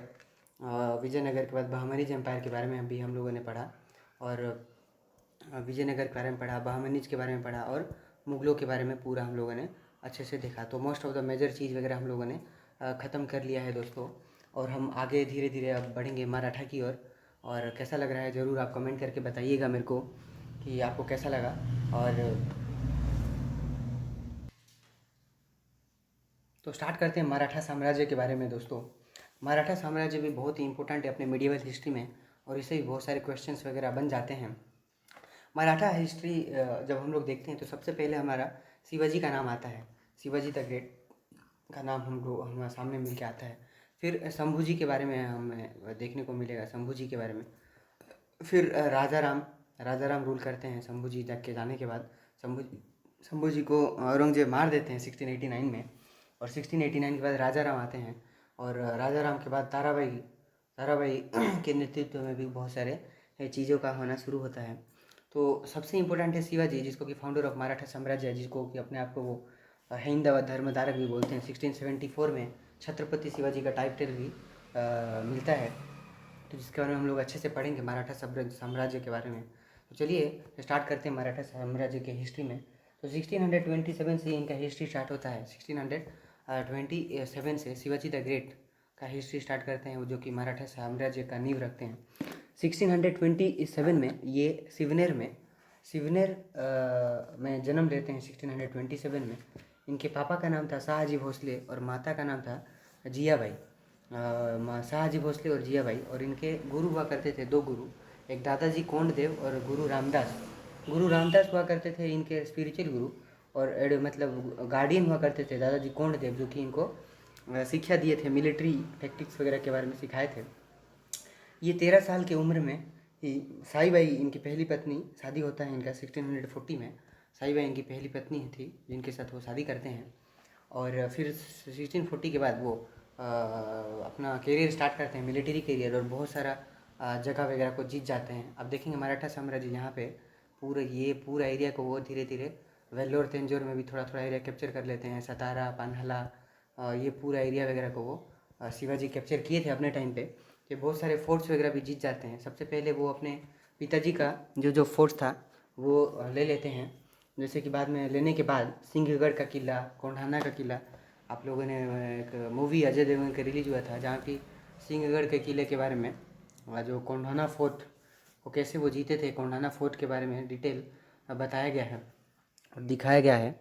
और वो बाद में सिंहगढ़ का किला जीतते हैं, तोरान का किला जीतते हैं, पानहला का किला जीतते हैं, सुपा का किला जीत जाते हैं, रायगढ़ का किला जीत जाते हैं, और पानहला का किला जीत जाते हैं। तो बहुत सारा किला वगैरह वो जीते थे। क्वेश्चंस वगैरह भी आ जाता है कौन कौन सा किला वगैरह जीते थे। बाद में ये धीरे धीरे अपना इन्फ्लुएंस इतना बढ़ जाता है कि ये मुगलों के साथ भी इनका कन्फ्रंटेशन स्टार्ट हो जाता है।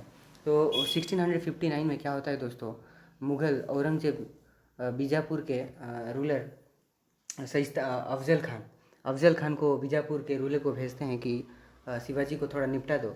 लेकिन सहिस्ता खान जो थे, अफजल खान के बारे में पहले से ही शिवाजी के बारे में किसी ने बता दिया था, और वो जब अफजल खान उनको चिकनी चुपड़ी बातों में फंसाते हैं और उनको मारने का कोशिश करते हैं, षड्यंत्र रचते हैं, तो शिवाजी को पहले से ही उनके बारे में पता था, और वो एक स्टील का कोट पहन लिए होते हैं, जिसकी वजह से उनको चाकू का जो वार होता है वो उनसे बच जाते हैं। और फिर वो शिवाजी अपने बगनखा टाइगर क्लो पहन के वो पूरा अफजल खान का छाती चीर देते हैं और उसको मार डालते हैं। तो ये एक सबसे बड़ा विक्ट्री था ओवर मुगल्स, जो कि शिवाजी ने नाक में दम कर दिया था मुगलों के नाकों में। फिर 1659 के बाद 1660 में 1660 से लेकर 1663 में फिर औरंगजेब के एक मामा आते हैं जिनका नाम था सहिस्ता खान, और औरंगजेब अपने मामा को भेजता है, सहिस्ता खान को भेजता है कि जाओ शिवाजी को थोड़ा सा मजा चखा के आओ।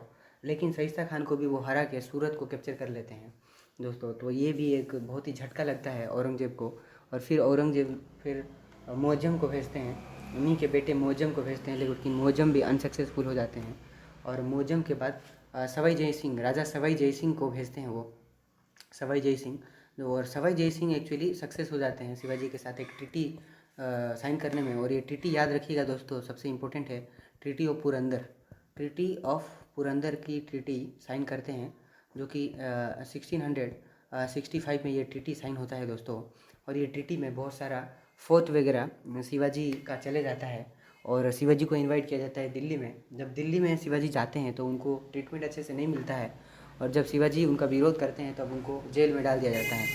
फिर कहा जाता है कि वो बहुत सारे उनके जो सपोर्टर्स वगैरह थे शिवाजी के, वो उनको एक जब फंक्शंस वगैरह चल रहा था, फंक्शन में मिठाई विठाई की जब बांटा जा रहा था, तो उसी के टोकरी में शिवाजी बैठ बैठ के टोकरी में बैठ के फिर वहाँ से निकल के आते हैं और फिर से आके फिर से अपने बाकी के फोर्ट्स वगैरह को वो कैप्चर करते हैं और बहुत सारे फोर्ट्स को 1670s में वो रिस्टोर करते हैं और सूरत को भी 1670 में कैप्चर करते हैं। फिर 4 साल के बाद 1674 में वो अपना एक पूजा करवाते हैं और पुजारी का नाम था गंगा भट्ट, और वो गंगा भट्ट नहीं, रायगढ़ को कैपिटल बनवा के इनको छत्रपति घोषित करते हैं और ये तभी से छत्रपति शिवाजी महाराज भी कहा जाता है और इनको हिंदवा धर्मधारक भी कहा जाता है। हिंदवा धर्मधारक, हिंदवा धर्मधारक का मतलब ये है जो कि हिंदुइज्म का प्रोटेक्टर, जो मुस्लिम से हिंदुइज्म को प्रोटेक्ट करता है उसी को हिंदवा धर्मधारक भी बोला जाता है, जिसको कि प्रोटेक्टर ऑफ हिंदुइज्म भी बोला जाता है। 1680s आते आते इनका मृत्यु हो जाता है और लास्ट में ये साउथ की तरफ वो कैंपेन कर किए रहते हैं कर्नाटका वाला एरिया में, जो कि जिंजिन का किला भी कहा जाता है। तो ये कुछ कुछ बातें थी शिवाजी के बारे में, इंटरेस्टिंग बातें जो कि प्रीलिम्स पॉइंट ऑफ व्यू से बहुत ही इंपॉर्टेंट है दोस्तों। और ये बहुत ही मज़ेदार कहानी वगैरह था शिवाजी के बारे में, जिनको आज तक उनको एक्चुअली पूजा किया जाता है शिवाजी को। शिवाजी का जो एडमिनिस्ट्रेशन था वो बहुत ही लाजवाब और बहुत ही दिलचस्प एडमिनिस्ट्रेशन हुआ करता था, जिसके बारे में अभी हम लोग देखेंगे। इनका अष्टप्रधान हुआ करता था दोस्तों, अष्टप्रधान में 8 बड़े बड़े मिनिस्टर्स हुआ करते थे, इनके मिनिस्टर्स वगैरह हुआ करते थे अष्टप्रधान में। सबसे पहले मिनिस्टर थे इनके पेशवा, जो कि प्राइम मिनिस्टर भी बोला जाता है। फिर सेकंड में अमात्य आते हैं जो कि फाइनेंस मिनिस्टर हैं। थर्ड में सुमंत आते हैं जो कि फॉरेन मिनिस्टर बोला जाता है जिनको। फिर सेनापति आते हैं जो कि पता ही होगा, जो मिलिट्री हेड होते हैं सेनापति। फिर न्यायाधीश आते हैं, न्यायाधीश जो कि कोर्ट वगैरह में वो जो इंटरप्रिटेशन ऑफ लॉ करते हैं, न्यायाधीश। फिर एक पंडित राव आते हैं जो कि रिलीजियस लॉ के बारे में बताते हैं, पंडित राव। फिर एक वकाय नवीस आते हैं जो कि स्पाई इंटेलिजेंस डिपार्टमेंट के थे, और एक चितनीस जो कि लेटर डिपार्टमेंट के थे। और यही अष्टप्रधान इनका एडमिनिस्ट्रेशन था। जो रेवेन्यू एडमिनिस्ट्रेशन था, मलिक अंबर का प्रिंसिपल को यूज़ करते थे। ये मलिक अंबर प्रिंसिपल रेवेन्यू एडमिनिस्ट्रेशन करते थे, जिसमें कि वो बहुत अच्छी तरीके से लैंड वगैरह को डिवाइड करके और रेवेन्यू वगैरह भी ऐसे रेवेन्यू असेसमेंट अच्छे से किया जाता था। फिर ये जो अपना जो चीज़ एडमिनिस्ट्रेशन था, वो जो यूनिट था वो स्वराज बोलते थे, स्वराज इज़ डिवाइडेड इनटू प्रांत को बाद में डिवाइड करते हैं तरफ की ओर, तरफ स्वराज, प्रांत, तरफ को बाद में डिवाइड करके मौजा बोलते हैं, मौजा। तो ये छोटा छोटा यूनिट में वो अपने आप का एडमिनिस्ट्रेटिव यूनिट में डिवाइड कर दिए थे, और डिफरेंट टाइप के ऑफिसर्स वगैरह भी हुआ करते थे दोस्तों, जिसमें कि आप देखने को मिलेगा, आपको मजूमदार मिलेगा, सचिव, लेटर डिपार्टमेंट में सचिव मिल जाएगा। तो ये छोटे छोटे बहुत सारे ऑफिसर्स वगैरह भी इनके टाइम पे मिल जाते हैं। और ये जो 2 भी स्पेशल टैक्स भी इनके टाइम पे बहुत ही फेमस था, एक चौथ और एक सरदेश मुखी। चौथ मतलब 1/4 पार्ट लिया जाता था, और जो सरदेश मुखी था दोस्तों, सरदेश मुखी होता था 1/10 पार्ट जो कि लिया जाता था। तो ये जो टैक्स था दोस्तों, ये टैक्स उन जगह से लिया जाता था जहाँ की वो डायरेक्टली रूल नहीं करते थे, बट वो अटैक नहीं करेंगे बोल के लिए लेते थे चौथ। और सरदेश मुखी वहाँ लिया जाता था जहाँ की उनका डायरेक्टली शासन हुआ करता था, जहाँ की वो डायरेक्टली रूल करते थे। ये 2 टैक्स था जो कि बहुत ही इंपॉर्टेंट टैक्स हुआ करता था।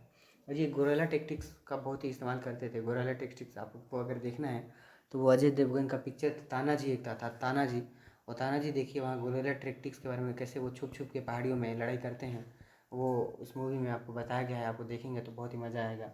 इनके टाइम पे सती प्रथा और जौहर प्रथा, 2 प्रथा चलती थी।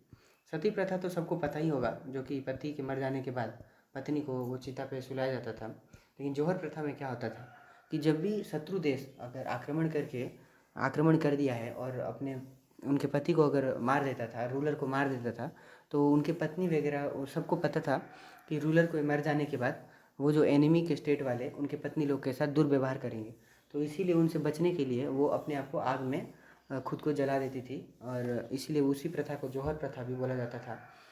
और ये जौहर प्रथा के बारे में अच्छे से आपको पद्मावत जो मूवी है, पद्मावत मूवी में आपको देखेंगे जौहर प्रथा के बारे में अच्छे से दिखाया गया है दोस्तों। और ये था टोटल शिवाजी के बारे में। और बताइएगा शिवाजी के बारे में हम लोगों ने जो पढ़ा आपको कैसा लगा, कमेंट करके आप फीडबैक ज़रूर दीजिएगा। शिवाजी के बाद हम देखते हैं शंभूजी आते हैं। शिवाजी के मरने के बाद शिवाजी मर जाते हैं 1680 में, और 1680 से लेके 1689 तक शंभूजी रूल करते हैं, शंभूजी। और शंभूजी एक्चुअली शिवाजी के ही एक पुत्र थे। शिवाजी के 2 पुत्र हुआ करते थे, एक थे शंभूजी और एक होते थे राजा राम। तो शंभूजी रूल करते हैं, बट 1689 में औरंगजेब के पुत्र पुत्र को ये एक्चुअली बहुत ही वो जो उनके जो पुत्र थे अशोक अकबर सॉरी अशोक बोल रहा अकबर द्वितीय को शरण देते हैं शंभूजी द्वितीय, और इसीलिए औरंगजेब शंभूजी द्वितीय को मार देते हैं। और शंभूजी द्वितीय को मारने के बाद इनके पुत्र साहू को कैप्चर कर लेते हैं, पत्नी को कैप्चर कर लेते हैं। तो शंभूजी की ही पत्नी साहू बच्चा था साहू को कैप्चर कर लेते हैं, उनकी पत्नी को भी कैप्चर कर लेते हैं दोस्तों, और उनको लेके डाल देते हैं जेल में। फिर राजा राम जो थे जो कि शिवाजी के पुत्र थे, वो रूल करते हैं बाद में। और ये कैपिटल सतारा में उनका कैपिटल एस्टैब्लिश करते हैं, सतारा में कैपिटल एस्टैब्लिश करते हैं। और सतारा में वो कुछ सालों के बाद 1700 तक रूल करेंगे और 1700 में मर जाएंगे। फिर राजा राम की पत्नी ताराबाई वो बाद में फिर से अपने बच्चे छोटे माइनर बच्चे शिवाजी द्वितीय के नाम पे ताराबाई रूल करते हैं 1700 में 1700 से 1707 तक अगर देखा जाए तो 7 साल वो रूल करते हैं ताराबाई। और ताराबाई के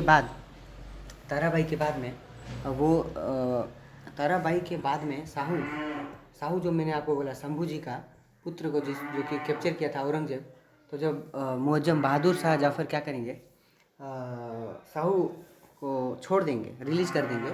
साहू बाद में फिर से साउथ में आएंगे और बोलेंगे कि मैं रूल करना चाहता हूँ।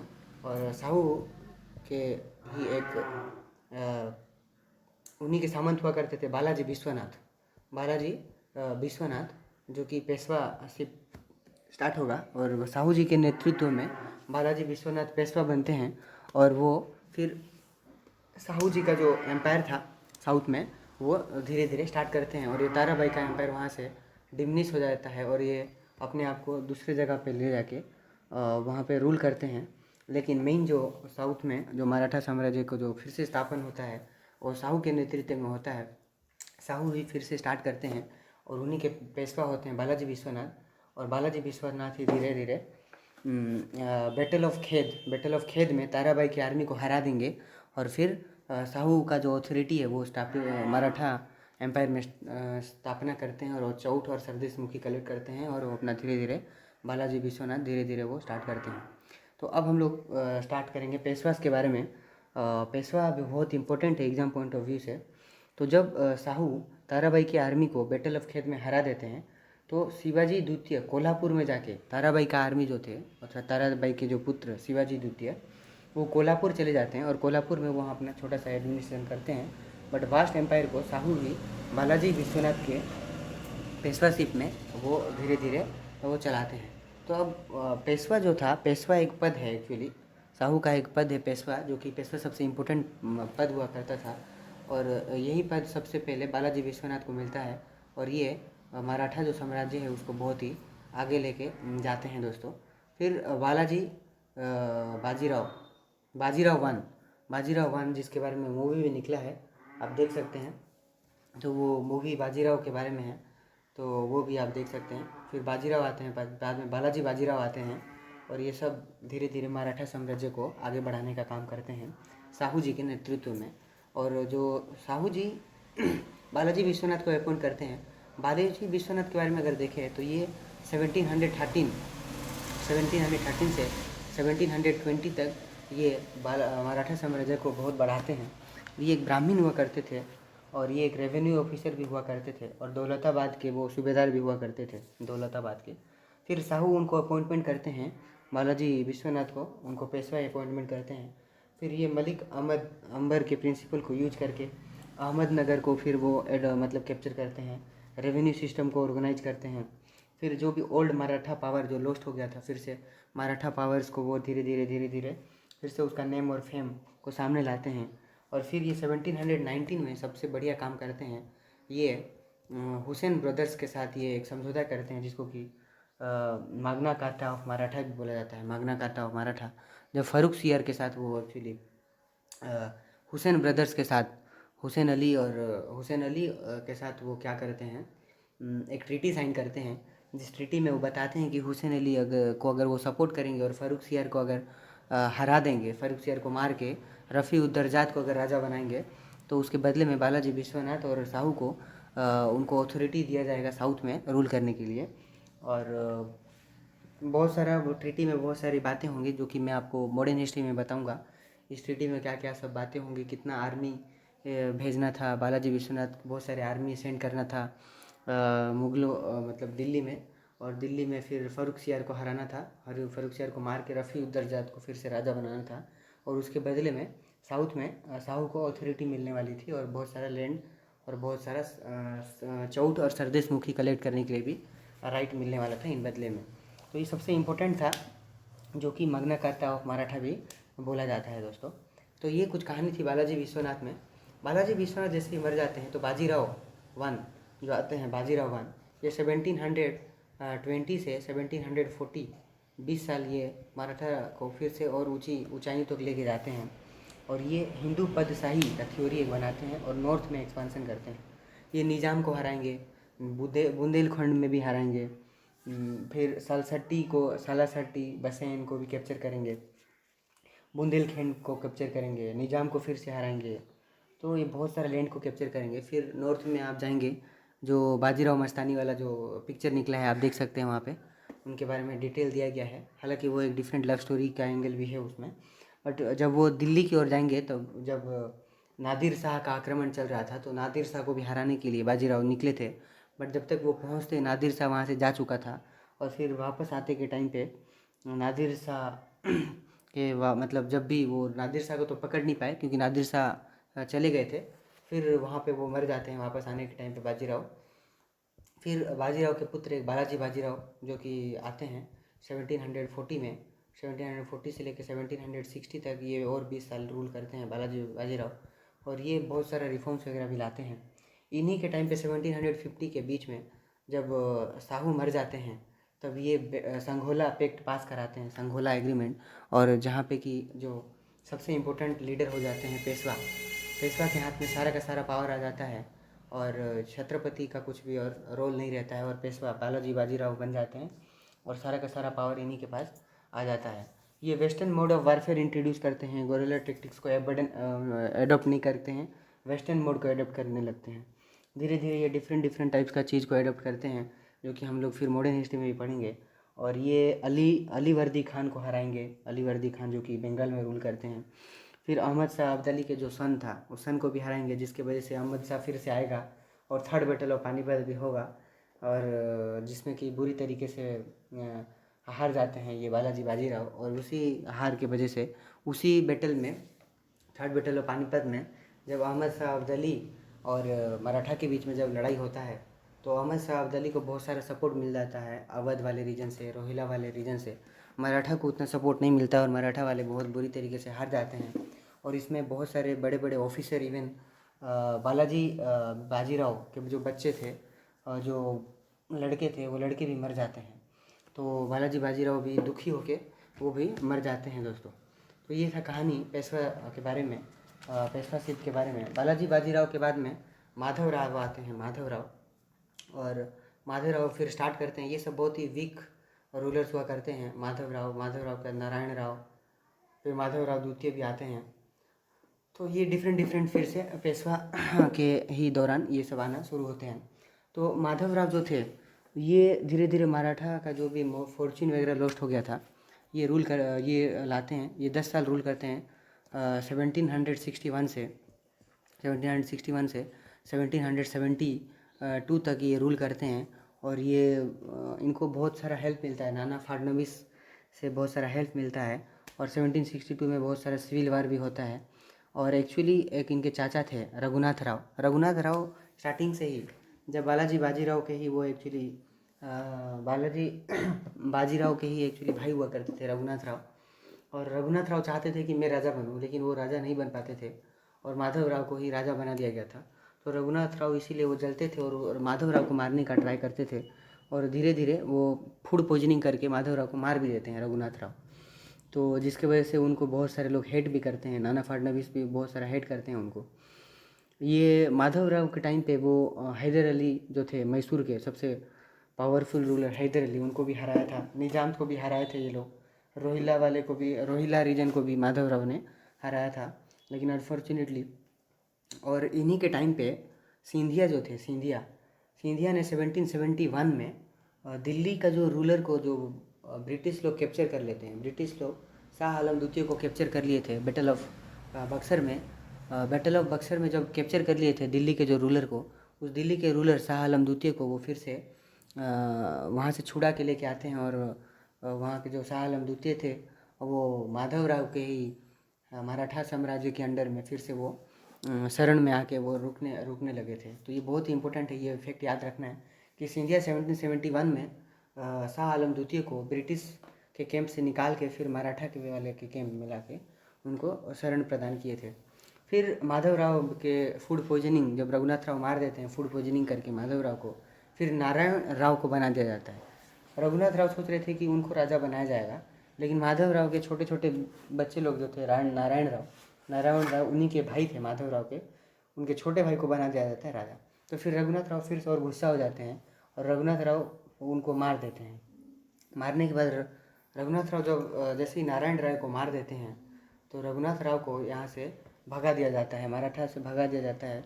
तो रघुनाथ राव यहाँ से भाग के जाते हैं ब्रिटिश के कैंप में और ब्रिटिशर के साथ वो एक ट्रीटी साइन करते हैं और वो बोलते हैं कि अगर वो रघुनाथ राव को अगर ब्रिटिशर हेल्प करेंगे कि उनको पेशवाशिप अगर दिला देंगे तो इन रिटर्न ब्रिटिश को अभी वो जब राजा बनेंगे तो ब्रिटिशर्स लोग को बहुत सारा रीजन्स वगैरह प्रोवाइड करेंगे और बहुत सारा जो उनका सब्सिडरी अलायंस था वो भी साइन कर लेंगे, ऐसे बोला गया था। ये ट्रीटी ऑफ सूरत 1775, ये ट्रीटी बहुत ही इंपॉर्टेंट ट्रीटी है जो कि रघुनाथ राव ब्रिटिशर के साथ ये ट्रीटी साइन करते हैं और तभी से एंग्लो मराठा वार स्टार्ट हो जाता है। फर्स्ट एंग्लो मराठा वार स्टार्ट हो जाता है दोस्तों 1775 में ही ट्रीटी ऑफ सूरत के बाद में। फिर माधवराव द्वितीय को राजा बना दिया जाता है, जो कि नारायण राव के छोटे बच्चे थे। माधवराव द्वितीय को राजा बना दिया जाता है। उसके बाद नारायण राव, जब रघुनाथ राव नारायण राव को मार देते हैं तो माधवराव टू को राजा बना दिया जाता है, जिसको कि नाना फाड़ने भी सपोर्ट करते हैं। और ये रघुनाथ राव बहुत सारा डिस्टर्बेंस क्रिएट करते हैं माधवराव द्वितीय में। तो यही सब कुछ कहानी है जो कि अभी मिडिएवल हिस्ट्री में हम लोग अभी पढ़ेंगे। और इसके आगे वाला कहानी जिसमें कि हम लोग बहुत सारे चीज़ पढ़ने वाले हैं, जिसमें कि एंग्लो मराठा वार, जो 3 एंग्लो मराठा वार होगा उसके बारे में हम लोग मॉडर्न हिस्ट्री में पढ़ेंगे, जहाँ कि मैं फिर से आपको बताऊँगा ये पूरा अच्छे से। ट्रीटी ऑफ सूरत के बाद फिर से आपका ट्रीटी ऑफ पुरंदर होगा, ट्रीटी ऑफ साई होगा। जब first battle of Maratha war ख़त्म होता है, एंग्लो मराठा वार, तो treaty of Salbai treaty sign होता है 1782 में और फर्स्ट एंग्लो मराठा वार ख़त्म होता है। तो ये सब चीज़ के बारे में मैं मॉडर्न हिस्ट्री में आपसे डिस्कस करूँगा दोस्तों। तो ये कैसा लगा डिस्कशन, आप मेरे को ज़रूर बताइएगा। और ये हम लोग अब तक पढ़ चुके हैं। अब तक हम लोगों ने विजयनगर एम्पायर के बारे में पढ़ा, विजयनगर के बाद बहमनीज एम्पायर के बारे में पढ़ा, बहमनीज के बाद मुग़लों के बारे में पढ़ा, मुग़ल्स एम्पायर के बारे में, और मुग़लों के बाद हम लोगों ने मराठा के बारे में भी पढ़ा। मराठा में हम लोगों ने पूरा छत्रपति शिवाजी के बारे में पढ़ा और छत्रपति के शिवाजी के बाद साहू और पेशवाशिप के बारे में भी हम लोगों ने अच्छा से पढ़ा दोस्तों, जो कि बहुत ही इंपॉर्टेंट है प्रीलिम्स पॉइंट ऑफ व्यू में। अब हम लोग पहुंच गए हैं भक्ति मूवमेंट में। जो छोटा छोटा टॉपिक है वो आपको याद रखना है। भक्ति मूवमेंट, छोटा छोटा चीज़ें याद रखना है। इसमें भक्ति मूवमेंट में आपको पता ही होगा, जिसमें कि लव डिवोशन की बात होती है, भगवान के साथ सरेंडर की बात होती है। ये ज़्यादातर साउथ में पहले रामानुजन स्टार्ट करते हैं, बाद में फिर रामानंद आते हैं, रामानंद के बाद फिर रविदास आते हैं। तो डिफरेंट भक्ति मूवमेंट में सेंट्स वगैरह भी आते हैं जो कि वैष्णविज्म शिविज्म को प्रमोट करते हैं। और ये एक फिलोसॉफिकल और आइडियोलॉजिकल मूवमेंट रहता है, जिसमें कि ये रिचुअल्स और सेक्रीफाइस को डिस्कार्ड करते हैं, ज़्यादातर रिचुअल्स को नहीं मानते हैं। और गुरु का इम्पोर्टेंस को समझा जाता है। गुरु को बोला जाता है कि बहुत ही इम्पोर्टेंट है, अगर आपको भक्ति चाहिए तो गुरु के शरण में जाना पड़ेगा। और ये ज़्यादातर मोरल एजुकेशन पे ज़्यादा फोकस करते हैं। और ये जो प्रीस्टली क्लास के जो भी कास्ट सिस्टम है उसको ज़्यादातर नहीं मानते हैं और कास्ट सिस्टम को नहीं मानते हैं। हाथ को प्योर कैसे किया जाए, प्योरिटी ऑफ माइंड को कैसे माइंड को प्योर किया जाए, उसके बारे में बात करते हैं। और ज़्यादातर ये भजन कीर्तन और लोकल लैंग्वेज को ही ज़्यादातर यूज प्रमोट करते हैं।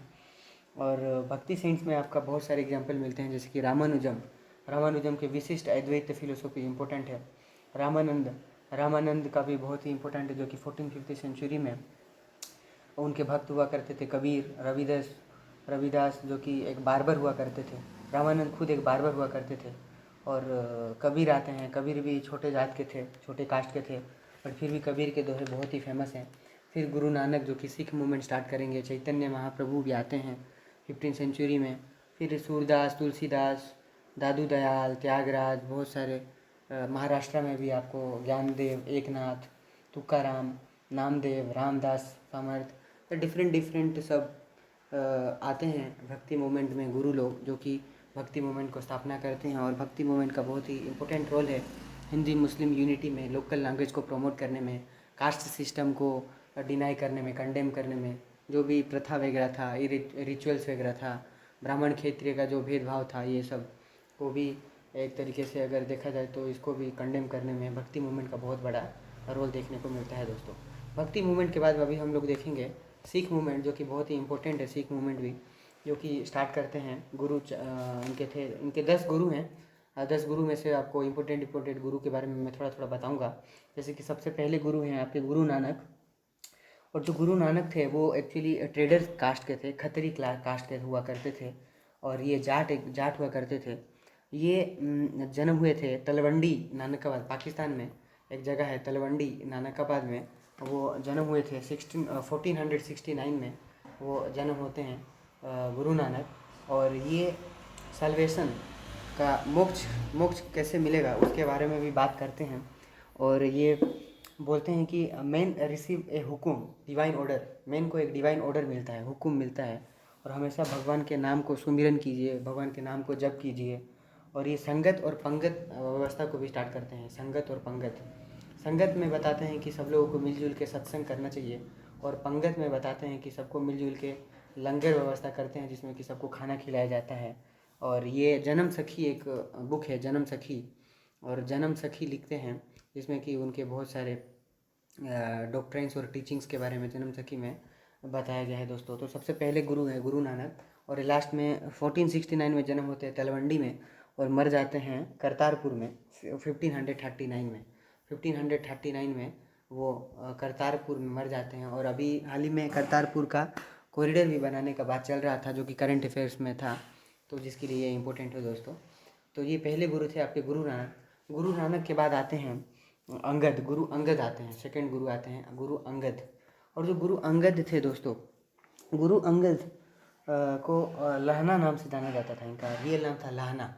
और ये एक स्क्रिप्ट लिखे थे, गुरुमुखी स्क्रिप्ट, जो कि आपको बहुत ही इंपॉर्टेंट स्क्रिप्ट है। इसका क्वेश्चन बन जाता है, गुरुमुखी स्क्रिप्ट कौन से गुरु ने ये गुरुमुखी स्क्रिप्ट को इनोवेट किया था? तो वो थे गुरु अंगद। जो सेकंड गुरु थे गुरु अंगद, वही ये गुरुमुखी स्क्रिप्ट को ये बनाए थे, तो ये याद रखिएगा। फिर थर्ड गुरु आते हैं गुरु आपके अमरदास। अमरदास अमरदास जो थे दोस्तों, अमरदास ये जो बहुत सारे ये हाइम्स वगैरह लिखते हैं, और बहुत सारे फेस्टिवल्स वगैरह भी सेलिब्रेट करवाते हैं दोस्तों। इन्हीं की एक पुत्री थी बीबी भानी।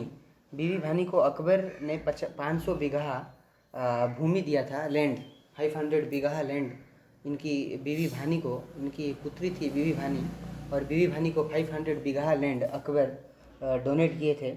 और फिर फोर्थ गुरु आते हैं रामदास। रामदास अमरदास अपनी पुत्री बीबी भानी को रामदास के साथ शादी करवाते हैं, और इनके जो दामाद थे रामदास, उन्हीं को वो ससुर बना देते हैं। जो दामाद थे उनको ससुर तो नहीं बनाते हैं, उनको फोर्थ गुरु बना देते हैं दोस्तों, फोर्थ गुरु। और ये फोर्थ गुरु थे, यही जो ज़मीन मिला था अकबर के द्वारा, वो एक सिटी का निर्माण करते हैं। अमृतसर सिटी जो है अभी गोल्डन सिटी बोला जाता है, और गोल्डन टेम्पल भी है, तो जो अमृतसर में ही है, अमृतसर का वो एस्टेब्लिशमेंट करते हैं दोस्तों, अमृतसर का रामदास, गुरु रामदास। तो ये आपको याद रखना है। तो अभी थोड़ा रिवाइज अगर मैं करूँ तो गुरु नानक के बारे में हम लोगों ने जन्म सखी के बारे में देखा कि वो तलवंडी में जन्म हुए, करतारपुर में मरे। फिर हम लोगों ने गुरु अंगद के बारे में देखा, जो कि गुरुमुखी स्क्रिप्ट लिखे थे। फिर हम लोग थर्ड गुरु अमरदास के बारे में पढ़ा, जिसकी डॉटर बीबी भानी को 500 बीघा लैंड मिला था।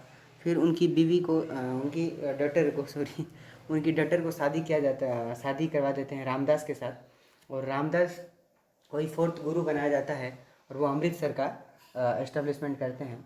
फिर फिफ्थ गुरु हैं Arjan Dev, very important Guru Arjan Dev, fifth गुरु। यही वो गोल्डन टेम्पल अमृतसर में, गोल्डन टेम्पल जिसको कि हरमंदिर टेम्पल भी का कंस्ट्रक्शन करवाते हैं।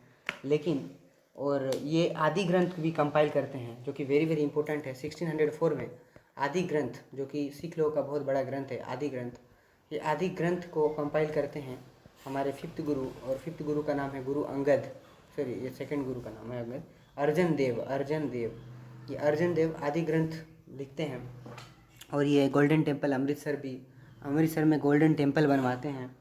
और जहांगीर एक्चुअली इनको मार देते हैं दोस्तों। जहांगीर जब इनको मार देते हैं, जहांगीर के पुत्र एक्चुअली इस गुरु अर्जन के शिष्य हो गए थे, और गुरु ये बात उनको अच्छी नहीं लगी जहांगीर को, और जहांगीर ने कहा अर्जन देव को कि आप मुस्लिम में कन्वर्ट हो जाओ।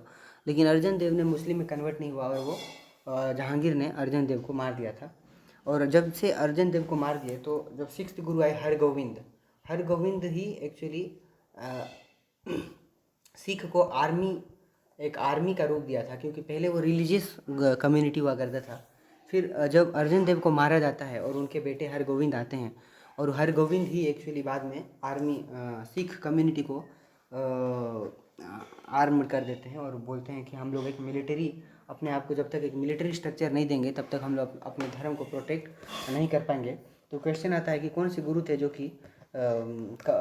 एक रिलीजियस कम्युनिटी को एक मिलिट्री कम्युनिटी बना देते हैं, तो वो थे गुरु हरगोविंद। फिर सिक्स्थ गुरु के बाद बहुत छोटे छोटे गुरु आते हैं, 7th 8th गुरु, जो कि इंपॉर्टेंट नहीं है। फिर 9th गुरु आप याद रखिए, 9th गुरु थे गुरु तेज बहादुर, जिसको कि औरंगजेब मार देते हैं। औरंगजेब ने गुरु तेज बहादुर को मार दिया। फिर 10th गुरु आते हैं गुरु गोविंद सिंह, जिससे कि बहुत सारे क्वेश्चंस आ जाते हैं। तो जो गुरु गोविंद सिंह थे दोस्तों, गुरु गोविंद सिंह पटना में जन्म होते हैं, और ये गुरु ग्रंथ साहिब लिखते हैं गुरु गोविंद सिंह।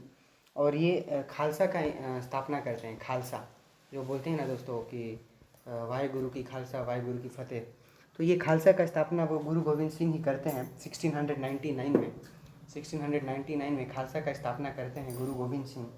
और ये गुरु ग्रंथ साहिब भी लिखते हैं। और दो 10th गुरु जो थे गुरु गोविंद सिंह, उनके बाद बहुत सारा पॉलिटिकल एलिमेंट्स वगैरह आ गया था। गुरु बनने के लिए बहुत सारे लोग व्याकुल हो रहे थे, तो इसीलिए गुरु वाला सिस्टम को वो बैन कर दिए। और बाद में गुरु ग्रंथ साहिब को बोले कि बाकी की जो आने वाला पीढ़ी है वो गुरु ग्रंथ साहिब को ही अपना गुरु माने, और आगे से लास्ट गुरु, इसीलिए गुरु ग्रंथ साहिब के बाद और कोई गुरु नहीं बनते हैं, गुरु गोविंद सिंह ही लास्ट गुरु रहते हैं दोस्तों।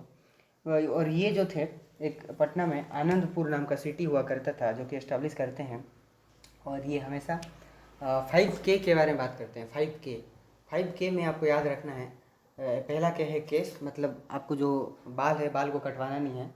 दूसरा है कंघा मतलब कंघी हमेशा रखे रहना है। थर्ड है किरपान मतलब सोड भी रखे रहना है। और फोर्थ है काड़ा मतलब वो जो काड़ा नहीं पहनते हैं हाथ में, बेंगल, वो भी आपको रखना है। और फिफ्थ है कच्छा मतलब अंडरवियर भी। ये 5 चीज़ जो है वो हमेशा एक सिख को रखना चाहिए। और तभी से सिंह और कोर टाइटल का इस्तेमाल ज़्यादा होना शुरू हुआ। जो मेल हैं सिख कम्युनिटी में वो अपने आप को सिंह बोलते हैं, और जो फीमेल है वो अपने आप को कोर के नाम से भी बुलाते हैं। और गुरु गोविंद सिंह ने भी कहा था कि उनके जो कम्युनिटी में टोबैको का यूज़ नहीं करेंगे, और मीट हलाल वगैरह को भी वो हलाल भी नहीं करेंगे। टोबैको मतलब बैन हो जाएगा, ना मीट खाना है ना टोबैको खाना है। ऐसे गुरु गोविंद सिंह ने ये गाइडलाइंस वगैरह इशू कर दिए थे। गुरु गोविंद सिंह के बाद बंदा बहादुर आते हैं, जिनका नाम एक्चुअली लक्ष्मण देव था, और इनको भी एक्चुअली बाद में फर्रुखसियार मार देते हैं 1717 में, और इनका भी खेल ख़त्म हो जाता है दोस्तों। तो ये कुछ बातें थी सिख मूवमेंट के बारे में, जो कि बहुत ही इम्पोर्टेंट है, जिसमें कि हम लोगों ने पहले सिख गुरु नानक से देखा कि जो कि जन्म सखी लिखे, बाद में गुरु अंगद आए जो कि गुरुमुखी स्क्रिप्ट लिखते हैं। फिर 5th गुरु अर्जन देव आते हैं जो कि आदि ग्रंथ कंपाइल करते हैं। फिर गुरु ग्रंथ साहिब गुरु गोविंद सिंह कंपाइल करते हैं। तो ये कुछ बातें थीं सिखिज्म के बारे में और सिख मूवमेंट के बारे में। आपको कैसा लगा बताइएगा मेरे को कमेंट में। और हम लोगों ने अभी तक हम लोगों ने मिडिवल हिस्ट्री में बहुत सारी चीज़ पढ़ ली हैं। जैसे कि हम लोगों ने स्टार्ट किया था, पहले विजयनगर एम्पायर के बारे में पढ़ा, विजयनगर एम्पायर के बाद बहमनीज के बारे में पढ़ा, उसके बाद मुग़लों के बारे में पढ़ा हम लोगों ने। मुग़लों में हम लोगों ने पूरा अकबर के बारे में भी डिटेल अच्छे से पढ़ा। उसके बाद मुग़लों के बाद हम लोगों ने मराठास के बारे में पढ़ा। कैसे छत्रपति शिवाजी से बाद में पेशवा आते हैं, साहू आते हैं, फिर बालाजी बाजीराव और बालाजी विश्वनाथ के बारे में भी हम लोगों ने पढ़ा। फिर हम लोगों ने भक्ति मूवमेंट के बारे में भी पढ़ा, भक्ति मूवमेंट के बाद हम लोग सिख मूवमेंट जो कि सिखिज़्म के बारे में भी हम लोगों ने अभी तक पढ़ चुके हैं दोस्तों। तो हम लोग अब पूरे अपने जो मिडिवल हिस्ट्री के लास्ट पोर्शन पे आ चुके हैं, जो कि है सूफी मूवमेंट, और इनके बारे में भी आपको थोड़ा बहुत नॉलेज होना चाहिए। और इसके बाद हम लोग मिडिवल हिस्ट्री को पूरा ही कंप्लीट कर लेंगे दोस्तों। तो कैसा लगा आप मेरे को ज़रूर बताइएगा कमेंट में, और फीडबैक ज़रूर दीजिएगा दोस्तों। चलिए स्टार्ट करते हैं सूफी मूवमेंट। और जोश कम नहीं होना चाहिए दोस्तों, पूरे जोश के साथ चलिए स्टार्ट करते हैं सूफी मूवमेंट। तो सूफी जो वर्ड है दोस्तों, ये इसका मतलब है सफ़ा। सफ़ा का मतलब है अरबी वर्ड है दोस्तों, ये अरबी वर्ड, इसका मतलब है क्लोथ, मतलब कपड़ा। तो जो साफ़ कपड़ा यूज करते हैं, जो एकदम वाइट कपड़ा यूज करते हैं, और ये एक्चुअली एक मूवमेंट है, सूफी मूवमेंट। जब जितने भी पठान लोग थे, जब वो ज़्यादा अपना एक्स्ट्रा वेजेंट लाइफस्टाइल, लग्जरियस लाइफस्टाइल जीना शुरू कर दिए, तब बहुत सारे ऐसे सूफ़ी लोग निकल के आए जो कि बोले कि ये सब लाइफस्टाइल एक्चुअली ज़रूरी नहीं है। मेन चीज़ है भक्ति, मेन चीज़ है भक्ति, मतलब लव, डिवोशन चाहिए, गॉड के साथ हमारा एक यूनियन होना चाहिए, योग होना चाहिए, उसके बारे में बात करते हैं दोस्तों। और ये बोलते हैं, ये इसका ओरिजिन के बारे में क्वेश्चन आता है कि सूफी मूवमेंट स्टार्ट कहाँ से हुआ था। तो ये पर्सिया से स्टार्ट हुआ था, पर्सिया से स्टार्ट हुआ था दोस्तों। और पहले सूफ़ी थे शेख इस्माइल, इनके बारे में आप याद रखिएगा, शेख इस्माइल के बारे में। सबसे पहले सूफ़ी थे शेख इस्माइल।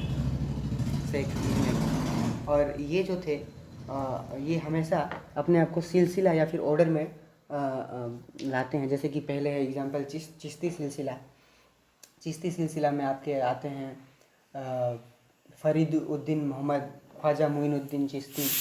तो डिफरेंट ये बड़े बड़े सूफीस लोग आ जाते हैं चिश्ती सिलसिला में।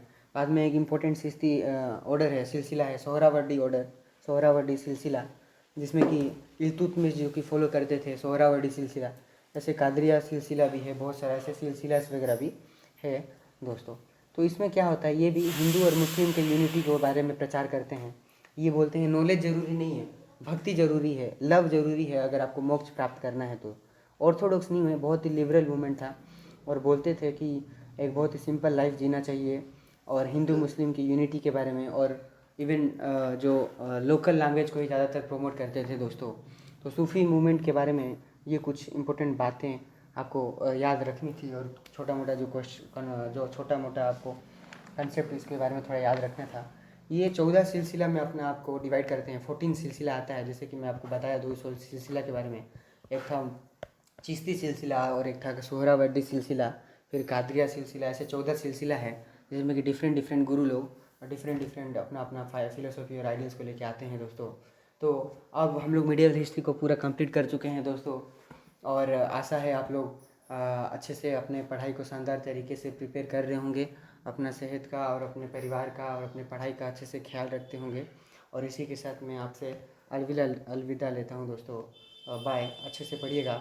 और कल का जो होमवर्क है दोस्तों, कल से हम लोग मॉडर्न हिस्ट्री स्टार्ट करने वाले हैं, तो कल पूरा अच्छे से मॉडर्न हिस्ट्री आप एक बार पढ़ लीजिएगा, फिर मेरे साथ आप बाद में रिवाइज कीजिएगा, जिससे कि आपका पूरा अच्छी तरीके से याद हो जाएगा दोस्तों। चलिए दोस्तों, ठीक है, थैंक्स फॉर वॉचिंग।